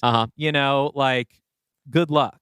Yeah, and then we have Xaria kind of refusing the call to action, which we can then have her have a change of heart at the end. Everyone loves that Han Solo shit. Yeah, she can do the Han Solo bit. I'm trying to think of something for Allison to do apart from be reunited with her son. And I think that she's going to have to do something. I think I want to have her plot have something to do with what's going on with Liam. Mm-hmm. I want, and it allows them to kind of be foils, which is also cute because Allison knows Liam from his childhood. And also it's a chance for her to get to know this version of her son through his boyfriend. Yeah. And I think because the audience, the fact that Allison is alive is not going to be a huge reveal for the audience. No, we already know that. No, actually, we haven't revealed that Allison's alive. I thought it was in the post-credits of Pod People. No, other Liam being alive is in the post-credits of Pod People. We never actually confirmed that Allison's alive. I thought we put it in the mid-credits or something. No, we never did that. I'm 95% sure. But it's not going to be a huge reveal because I think people probably assume there's no body, she's alive, right? So we have her appearing in the movie be kind of a surprise. Then they can go on a little road trip together, I think. And that's where we can have Liam express his anxieties, confide in her a little bit. This can be like getting them to the climax of the movie can be a little bit of an excuse to have them do a little bit of their cute character stuff. Gives us some time. We give them some smaller task they have to perform that leads us to the climax so that their whole story isn't just about getting to the climax. Mm-hmm. Figure out some smaller thing that they have to do that utilizes they're kind of mundane skills, right? We don't really establish that either of them has any kind of, they're not super geniuses, right? What makes them weird in this case is one of them has a quasi doppelganger and one of them is dead. And that also, she's in a different body, which gives her an interesting insight in what's going on with Wolfman, right? Yeah. I guess my one question would be if Liam knows that she's alive and he's in contact with Vincent, why wouldn't he immediately... We just have to have them lose contact at some point. Okay. That's easy enough to accomplish. I think they have to lose contact after they find out, like he has to find out enough about the plan that he knows where to be, but he loses the ability to communicate with them for some reason. I'm sure I can figure that out. Okay. Unless we want to be really stupid about it and just have it be that he really wants to preserve the surprise for the big romantic moment. He's like, no, it's just going to be, I have to bring you to him. That's probably too much of a stretch. Yeah, I don't know if we'd with get the away tone with of the that. rest of this movie. I don't know how silly we can make the two things that are going to be silly, which is the Liam's love triangle and Beepo. These are the things that are going to be the hardest to make fit into this movie. So I think the more levity we can jam into the other stuff without undercutting the tone, the better, just to help smooth that out. And also because we like jokes. We're funny. Oh, you know we why? think that we're funny. You know why I'm crazy? It's because I did write a mid-credit scene that revealed that Liam and Penny survived, and then you erased it and replaced it with the Liam going to the other Liam's house thing. And so there was a version that got written where we revealed Penny, but we didn't destroyed use it. I expunged it from canon. Yes. Again, we've got this. Everyone's pointed in the right direction. Yeah. We just have to get them all there at the same time in a way that makes sense and is ideally no longer than like 110 pages. Yeah. I mean, I think that we should not be as strict with ourselves about the page count thing. We shouldn't be as strict with ourselves, but it should still be movie-sized. It needs to be movie-sized. We have to imagine that the director's cut of this thing comes in at 2 hours. Yeah. Which is funny because I looked back at the director's cut of Hell on Earth recently. It's long. It is 3 hours and 10 minutes. It is 3 hours and 10 minutes. It shouldn't be as long as Hell on Earth. I think we should reserve the right that whatever the climactic entry of this saga is allowed to be 3 hours and 10 minutes. Sure. But the first Avengers should not have been 3 hours, and it wasn't 3 hours. It was not 3 hours. I think it's like something like 2 hours 10. Yeah. So let's try to keep it to under Avengers that. length. Yes. Yeah. But you've already heard it. Yeah, so hopefully you're listening to this to find out, out of curiosity, to see how he threaded that needle so elegantly, and not listening to this to find out what the fuck happened. So as far as what comes next, we don't know. We are taping this far in advance. I just got married. Hey, congrats, Dalton. At this great wedding, buddy. Yeah, the time you're hearing this, I've been married. Dylan and I had a great time. Sorry for getting so drunk. That's okay. Dylan vomited all over the dance floor. Sorry for stealing the mic out of Calvin Kasulki's hand and trying to deliver a best man speech. Yeah, that was mostly just insulting me. Yeah, that was perfect. Yeah, I'm married. I might even be on my honeymoon as we're hearing this. Who knows? But we have some plans to keep. We have plans to keep the old content going, despite Dalton and Sarah being abroad. Yes. So, hey, what'd you call my wife? two of you collectively. You are one broad. We are one broad. Yeah, that's right, because gender is dead. Yeah, and you are yes binary, two people. Yeah, we're broad. We're two people wide. This sucks. I'm cutting it. Let's thank our patrons. Thank you to everybody at the executive producer tier at patreon.com/Dylan and Dalton. That's people who are contributing $15 a month to our Patreon and buy themselves a shout out on everything we record. Brent Dreyer, Brian Egan, Denim Mudslide, Diana, Jonathan Morgantini, Caleb McFarland, Mark Schmidt, Matt Thackeray, Michael Cox, Mike Lee Whiplash, Tucker, and Weiss Belladonna. Hey, sorry if you're not on this list and you've been an executive producer for a while. We're taping this in the beginning of March. You're listening to this in like the late April. You'll be in the next step, and you were probably on the last step. Yeah. Hopefully there's a lot more of you now, actually. Thank you to studio executives. These are $25 a month folks, which including their shout out. They also get to nominate movies to go into the studio mandate section of our bonus podcast. Thank you to Bill French, Beerus, Brandon Bullock, Dracatella, Jasper Stark, Joe Valiant, Cadle, Moose, Serpenthrope, Sunmot, Speep, and The Wayfinder. We really appreciate your support. Stay tuned because even though phase 1 is over, we have lots of plans for phase 2. I have some ideas I'm really excited about. Yeah, we are going to have our first musical episode. Yeah, maybe more than one. We're going to have more aliens. We're going to expand the mythos. We are only getting started. If you remember phase 2 of the Dark Universe, that was, I think, our strongest phase. Yes. Hopefully that goes the same for the Pod Universe. We love you all. Thank you for joining us. Thank you so much. We hope this was fun for you guys. We needed to do it. You guys didn't have to listen to it, so we thank you. And until next time, stay a world of the war of world universe. Podiverse. Yeah. Bye.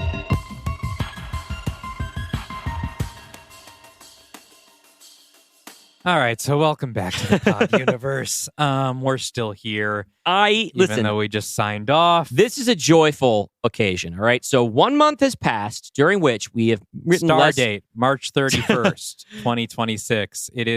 We were March 2nd before, so it's been 29 days. Yes, and in that time, we have not written as much of the script as we had planned. But that turns out to be good. Yeah, it's been a crazy month. We just got back from my bachelor party. It was a great time. We went to a very weird house in Michigan. Nope. Wisconsin. We just went to a very weird house in Wisconsin, which is the same as Michigan to me. But we don't have time to recap that because we're not even doing a full episode. We just recorded with Pete Volk an episode that you already heard about Unfriended. So here's what happened. Now, you will have already heard the script that we have not written yet, so we can talk about details, right? And hopefully you loved it. There is a scene that is hopefully still in the script where we meet Xaria, and Dalton, you had as a little cute bit, her like alarm clock before it wakes her up on its little screen says, "Wake up, Neo." Yes.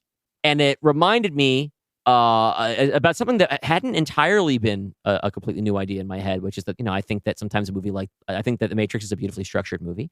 And I mentioned while we were in Chicago last weekend that I thought some of the action in the beginning of our movie doesn't have to make sense immediately because the action in The Matrix is so rad that not knowing what's going on is okay because our character's going to figure it out later.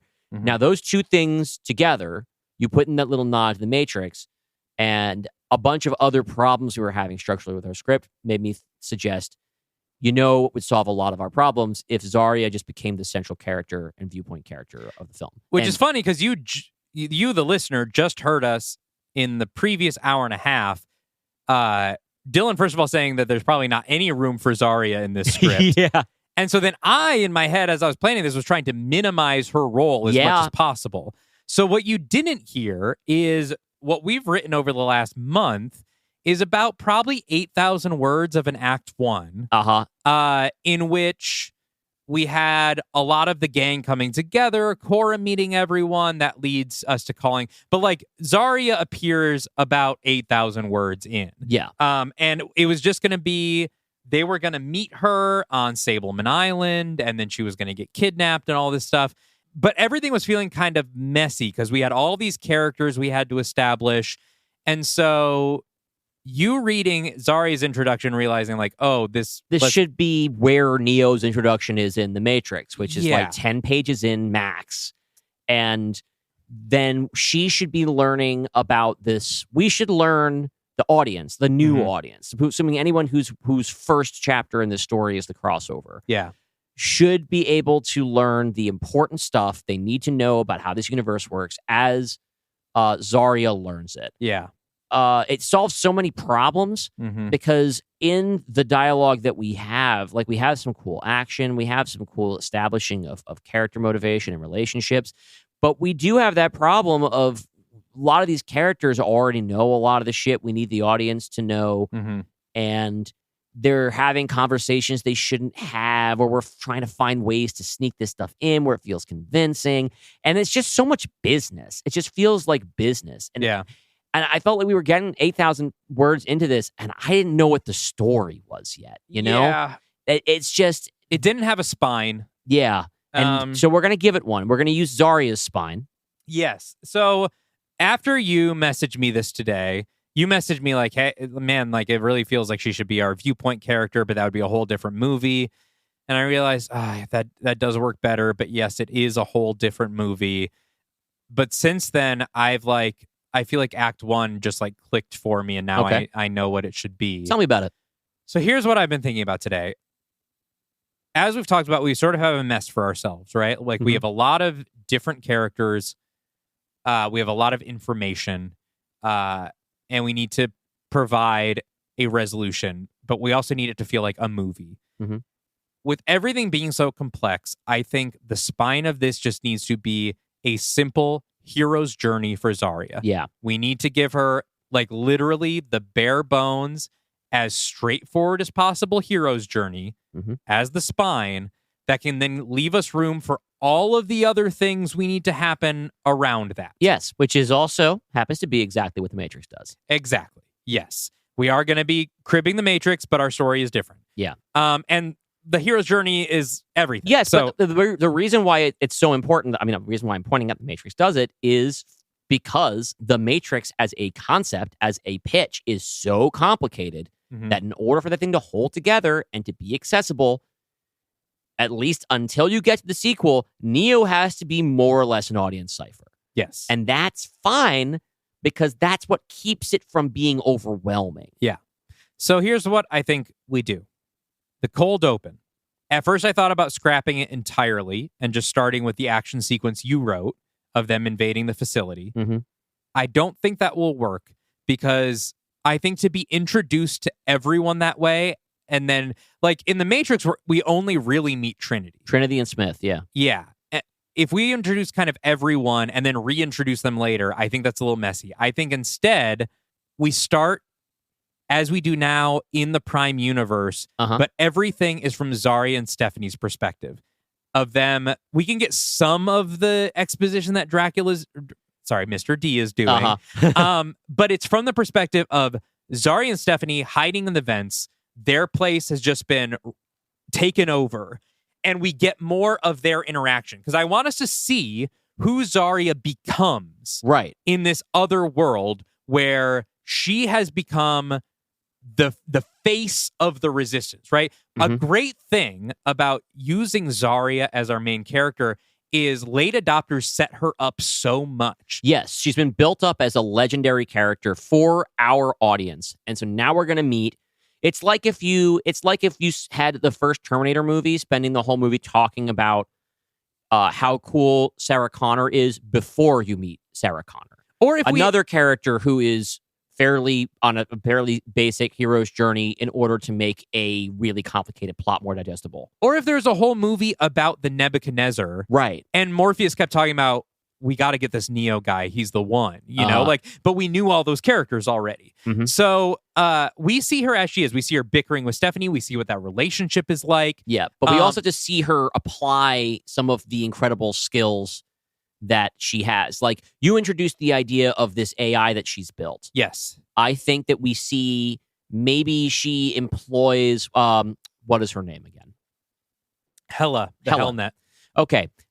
Maybe she employs a fully fully furnished version of Hela in that opening sequence as a way to show like just how advanced her skills are. And I think also she critically removes it from the computer, which delays Mr. D. Yes. Let's see them run this thing without Hela. Yeah, you know? Perfect. And that gives us a little bit of a ticking clock of how long do they have. Like, that buys them some time to work in our universe while they figure out how they can work this without their existing AI, right? And then when we go back to the pod universe, in the draft we have right now, Hela is finished. She's not mentioned in the Prime universe. She's introduced in the pod universe. I think that is something that she's working on. Okay. And I think that then we have the opportunity to... I think she can be rudimentary, right? It's a rudimentary thing. Yeah. It's more like, I don't know, like maybe it's still like, she's like, you know what?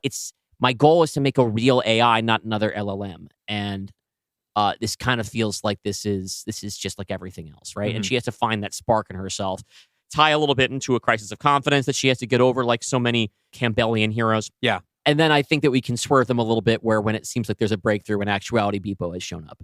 I do want Beepo to maybe eat Hela and it to maybe diffuse like a big moment where it's like, this is it. My AI is working and it can do this thing, and then like we've kind of introduced or seeded Beepo at some point, and we just, hi, I'm Beepo. Like what? But we'll see what works in the context of the story. So yeah.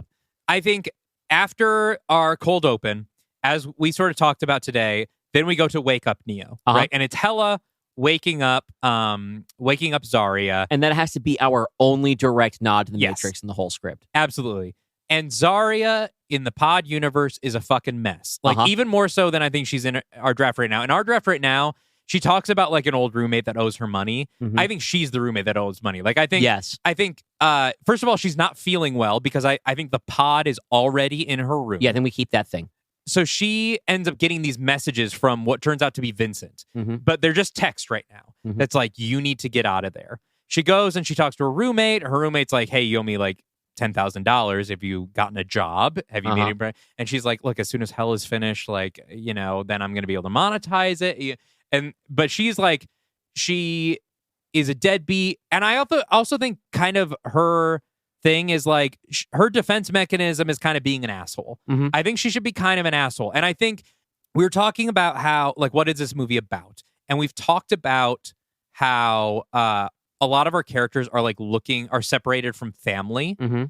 I think maybe her thing is she pushes everyone away and is maybe building Hela as like her family. Yeah. Like, Hela is really the only person in quotes that she like gets along with because she's got such a defense mechanism built up, whether that's from, you know, just like trans living trauma in the world and living in the world, yeah, or, you know, something about tech. Maybe she dropped out of college, you know, things like that. But like, she's so defensive that she's a dick to everybody, including our team. And so there's going to be some growth. It's her getting more confident. It's about her learning to accept people into her life. Yeah, because, you know, so I think that's one of the things that bind our existing gang together is they are bound by they've all lost somebody, right? They've all lost people, and they're all generally decent human beings. Yeah. Which kind of became a little bit frustrating when I was writing stuff for that ensemble, being like, I keep having to like shoehorn conflict between this group of people because they're all like sort of our heroes. A thing that I really hated that I was doing is that whenever things got really expository, I would have Liam complain about all of the info dumping, which is like, no, that's a sign that there's something wrong. Yeah. This is a problem. So I think that having this different approach to a Matrix-like story where a lot of our audience is familiar with the gang on our analog to the Neb gang, right? Yeah. The Morpheus's crew, these are all people that the audience knows to trust and that our protagonist distrusts by default. Yeah. And so that puts the audience in a different place than some of our inspiration, and maybe creates some friction with the protagonist, between the audience and the protagonist, which is cool. I think so. I like that. I think our hero's journey here is that she has grown to be a dick to people because she doesn't trust them. She has to learn to trust them and to have a found family, you know, by the end of the movie. So we meet her. She's a piece of shit. She owes her roommate money. She looks out the window in the morning, after her conversation with her roommate, she drinks some coffee. Alano is standing across the street, just like watching her. Cool. That's weird. Yeah. Goes in, messages from Vincent. Vincent's like, you got to get the fuck out of there. Mm-hmm. And she's like, what are you talking about? The messages lead her to find the pod. I think at some point, she tries telling her roommate, and Vincent's like, no, that's not your roommate. Mm-hmm. This the roommate's been replaced. The roommate's been replaced. We haven't been making enough use of the devices we built, so that's good. They're keeping an eye on her, right? Like the whole idea is that Mr. D in the Prime universe knows about Xaria, can't send Xaria over, but is using this pod to kill her.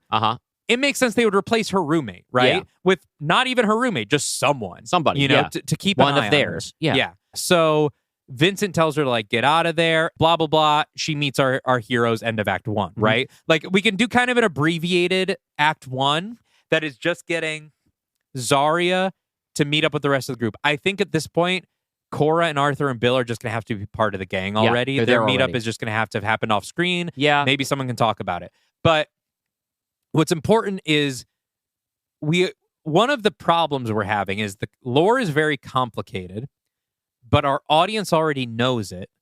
But also people that haven't listened also need to know it. So there's not mystery like there is with The Matrix, right? Yeah. There's not like the mystery of what is The Matrix, which is what the whole thing was sold on. People already know what the pod universe is, but some people don't. Yes. So we need to have the information, and I think we can also like get a lot of that out we only have to kind of do a winky, like, yes, this is a complicated thing once, which is that she has to learn what everybody's relationship to the pod universe is.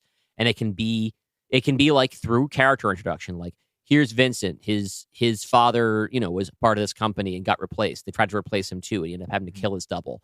And then like, here's Caitlin, her husband's mind was overwritten from the other side. Like really simple one sentence versions of this. And then like and then you can button up with like Arthur being like, what's your deal? Like landscapes mostly, right? Little callback. And we can dole this information out as it makes sense. Yes. Like off the bat, all she needs to know is, hey, people are getting replaced.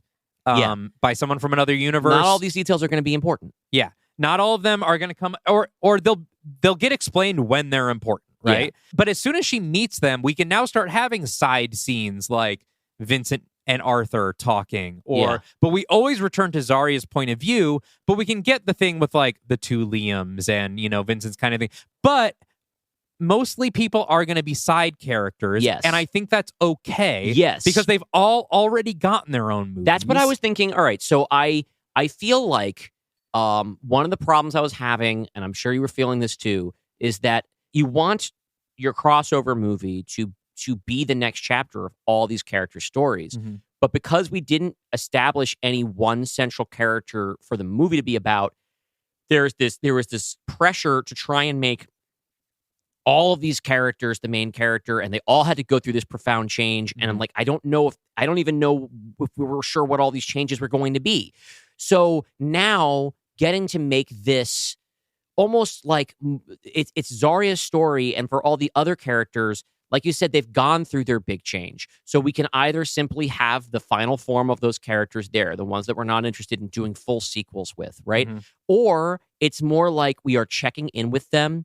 We are advancing their story. We are setting up things to do in the future, but they're not important enough that it feels like those things not being fully resolved in this movie are like scenes missing. Or the change that they go through is for the purpose of Xaria seeing it and that pushing along on her journey. Yeah. Like if Xaria sees Vincent undergo a change, what does she learn from that? And does that get her closer to trusting him? All right. So right. Let's talk a little bit about what each character's relationship to Xaria's journey might be. For Stephanie, there's the obvious thing of, in the other universe, we are legends and partners and whatever. And we don't get along. Yeah. And so, and here for Xaria is like, not getting along with me is pretty much par for the course. Yeah. So I think that for her and Stephanie, they need to develop a really genuine friendship. I think that's mostly based on antagonizing each other. Sure, but it needs to be, and I think that we need to have Stephanie not be poisoned. I think that they need to have avoided that because it's just too much business. I think that they found her pod before she could get poisoned, and then they knew to look for Xaria because Xaria doesn't know what to look for. And also, you established the huge piles of laundry. When I wrote the next scene that I don't even know if you've read yet, I haven't. the pod is like 2 feet from her bed under a gigantic pile of laundry. Yeah, that makes sense. I think that we can have separation from family, found family story where Cora found a new family, right? Her thing with Arthur and Bill is that she had a horrible relationship with her parents, and then she found new ones. A very common thing to happen in queer circles, but Xaria, for whatever reason, because she's so antagonistic, she never found her new family, assuming that she needed one, right? Yeah. And seeing as we're making her a very isolated character, let's assume that she does need one, right? I think Caitlin basically is in a very similar field, right? Digital reconstructions of brains. Yeah. And Caitlin wants to help Xaria with Hela, and Zaria's like, no, I can do this by myself. Like, is pushing her away. And one of the things she has to learn is like to let Caitlin help. Like maybe Caitlin does end up helping take Hela to the next level, or fixing Hela after Beepo destroys her. Yeah, maybe. If Beepo destroys Hela, that's like Zaria's, that can be her low point, right? That's her belly of the whale moment, is losing the one thing she built to be her friend, that she's relied on. And now it's gone. It's like losing a pet. It's like losing her friend. And Caitlin is like, let me help. Yeah. And she lets her help. I like that. And rebuilds Hela better than she was before, maybe in a way that helps us kind of solve the final problem, right? Yeah, I like that. I also think, like, I still want Vincent to be the one. Like, I think all of our differentiating characteristics should still be there. Like, Vincent should be the one that's like obsessed with the multiverse angle of things and like the sort of metaphysics of it all. And also I think he's the one that's friendliest to Xaria. I think so. He's generally an affable guy. Yeah. Willie, the hunky version. He seems like he's generally guileless, right? And wants to be friendly with people, but he is also on his liberation mission. Yeah. I think that there might be an opportunity for Xaria to, perhaps demonstrating the growth that she's had, offer a little bit of advice to Willie about the weirdness of Willie's relationship to his body. Because Xaria will have been through this gender dysphoria journey. Willie is living in a body that literally does not belong to him. And so that maybe I would have to find out what kind of advice this would be from somebody else, because I wouldn't have it. That's the kind of experiential writing that might be difficult for us to replicate genuinely. But we have lots of people we could ask, right? That's true. And I just think like when I was trying to like draw lines from these characters, the most obvious thing the two of them have in common is an unusual relationship to their body. And if we don't want to make a whole thing about it, it could just be as simple as like him being like, yeah, man, like being here in a body that doesn't belong to me is weird as hell. And Xaria being like, yeah, tell me about it. Yeah, I can relate. You know? and I think maybe she should give the simple advice, like, do something to make it yours. Yeah. You know? It can be simple. Just something that simple. Like, you don't have to do things just like, maybe you should get a tattoo. Yeah. You know? Just do something to make it feel more like you. Yeah. Something really simple. Color your hair. Something, like that. I think our broad strokes are still good. I think the tripods, maybe the tripods are even something Xaria uncovers. I don't know. But like we have to discover the tripods. We like our big plot beats, I think, are all still intact. I do think Vincent, and Xaria maybe together need to go get that particle right from the Prime Universe. All of those broad strokes I think still work. It's just they're from Zaria's perspective. Our other characters go through changes around her. And it's about her learning to evolve into the person we see at the beginning of the movie. And maybe there's even, I would love if we can find a line to put in the cold open that we can then echo at the end to sort of signify that she's reached that place. Yeah. I don't know what it is, but that would be nice and organically clean. Say something that her other self says. Yes, exactly. That would make be cool. sense for both of them to say. Yes. Yeah.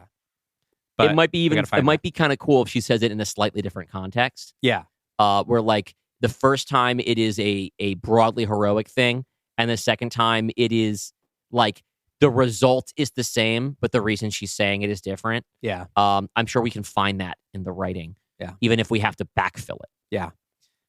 So, unfortunately, I don't think a single scene as it's written now stands. No. I think We can port some of the Wake Up Neo stuff, but that's mostly going to be an entirely different context. And I'm immediately more excited to dig my teeth into this. Yes, I feel like we now have a very clear idea of what Act 1 was, which before I think Act 1 was the most like, how the fuck do we tie all these things together? Yeah. And now we have that. And I think it's a much cleaner way to get to our plot, to keep things moving. Again, like the simpler we can keep Xaria's journey, we can't weigh it down too much because we have a lot of plot to happen around her and we have other character things to happen around her. So her thing of just being, I am reluctant, I am abrasive, I need to learn to accept people, and that my role in this is to actually help save the world. Yeah, I think that's great. And I think it's a good story to tell. Also, there is a lot of very well deserved distrust. Now I'm saying this in my weird spot of being like the cis guy in the room a lot of the time. People in my demographic have poisoned the well of trust pretty hard for someone in Xaria's position. Yeah. It never has to be about that in the text. Sure. But a thing that all the people, maybe the only thing that everybody in that room has in common, they're all cisgender. Well, and one aspect of this I totally forgot. Xaria reaches her low point when Beepo dies. Not when Beepo dies, when Beepo kills Hela. She lets Caitlyn in to help. Caitlyn's going to betray them. Right. Oh, so there is that. Like, because part of it, if we did like, oh, a trans woman doesn't trust cis people, but then it turns out they're all fine, this can be a little more complicated than that. Yeah. Some of them are fine, but Caitlyn does end up betraying them. And that can be like an even, like, that all happening in kind of rapid succession of like, hey, I made myself vulnerable to you. And then like shortly thereafter, Caitlyn is exposed as basically like... Oh, okay. So this maybe makes us not use the Beepo of it. I'm not sure. But maybe it still does. So Caitlyn repairs Hela, but also copies Hela and delivers it to the hands of the enemy. Yeah. So it's the kind of thing where like she does like she doesn't just repair Hela and run away with it. She does do the gesture of, hey, here she is. I brought her back for you. It's like I thought you needed a friend, you know? And so they have the sweet moment, and that can be genuine. Yeah. But then she also runs off to serve herself. Because Caitlyn's not like the idea is she's not a villain. She's just trying not to cut off access to her husband. Yeah. So I like that. And I do think the Beepo thing is more or less going to be, I got to figure out a way to make it work, not just that scene in Batman v Superman where Batman looks at the clips of the other superheroes who don't appear later in the movie. I've got to figure out a way for it to not purely be a tease for the next one. Well, no, because we talked about, I mean, maybe we need to re-listen to what we recorded a month ago. It's been a while for me. But we talked about how, what's her name from Stonehammer? Yeah.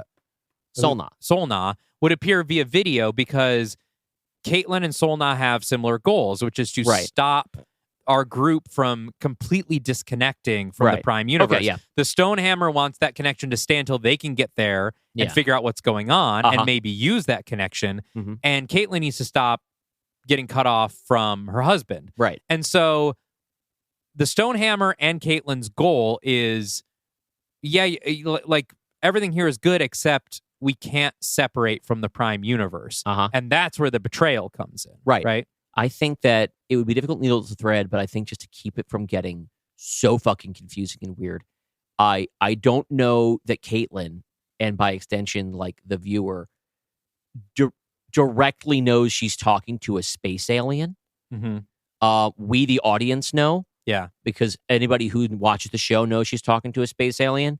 But introducing the notion of also there's space aliens anywhere but the end credits of this movie is a little much. So that's something I'm going to try to accomplish. Okay. She's talking to somebody who is like, Solna is maybe, dissembling a little bit of her intentions. She's playing it close to the chest, and they're organizing things. So it's being like, listen, we need this portal to remain open because we need to continue to understand the nature of this universe. Yeah. And not because my fast and light engines aren't working and I got to get back to my home planet. Yeah. I think that creates suspense for the characters and keeps them in the dark about what's coming in a way that I think creates questions it creates good questions rather than bad questions. Okay, I think we have a new good start here. Yes, we can do this. Let's go rate the thing. Okay, you can tell us how we did in the comments. We'll and until next time, we're really not coming back until next time. Yes, this is it. No more planning sessions. Here we go.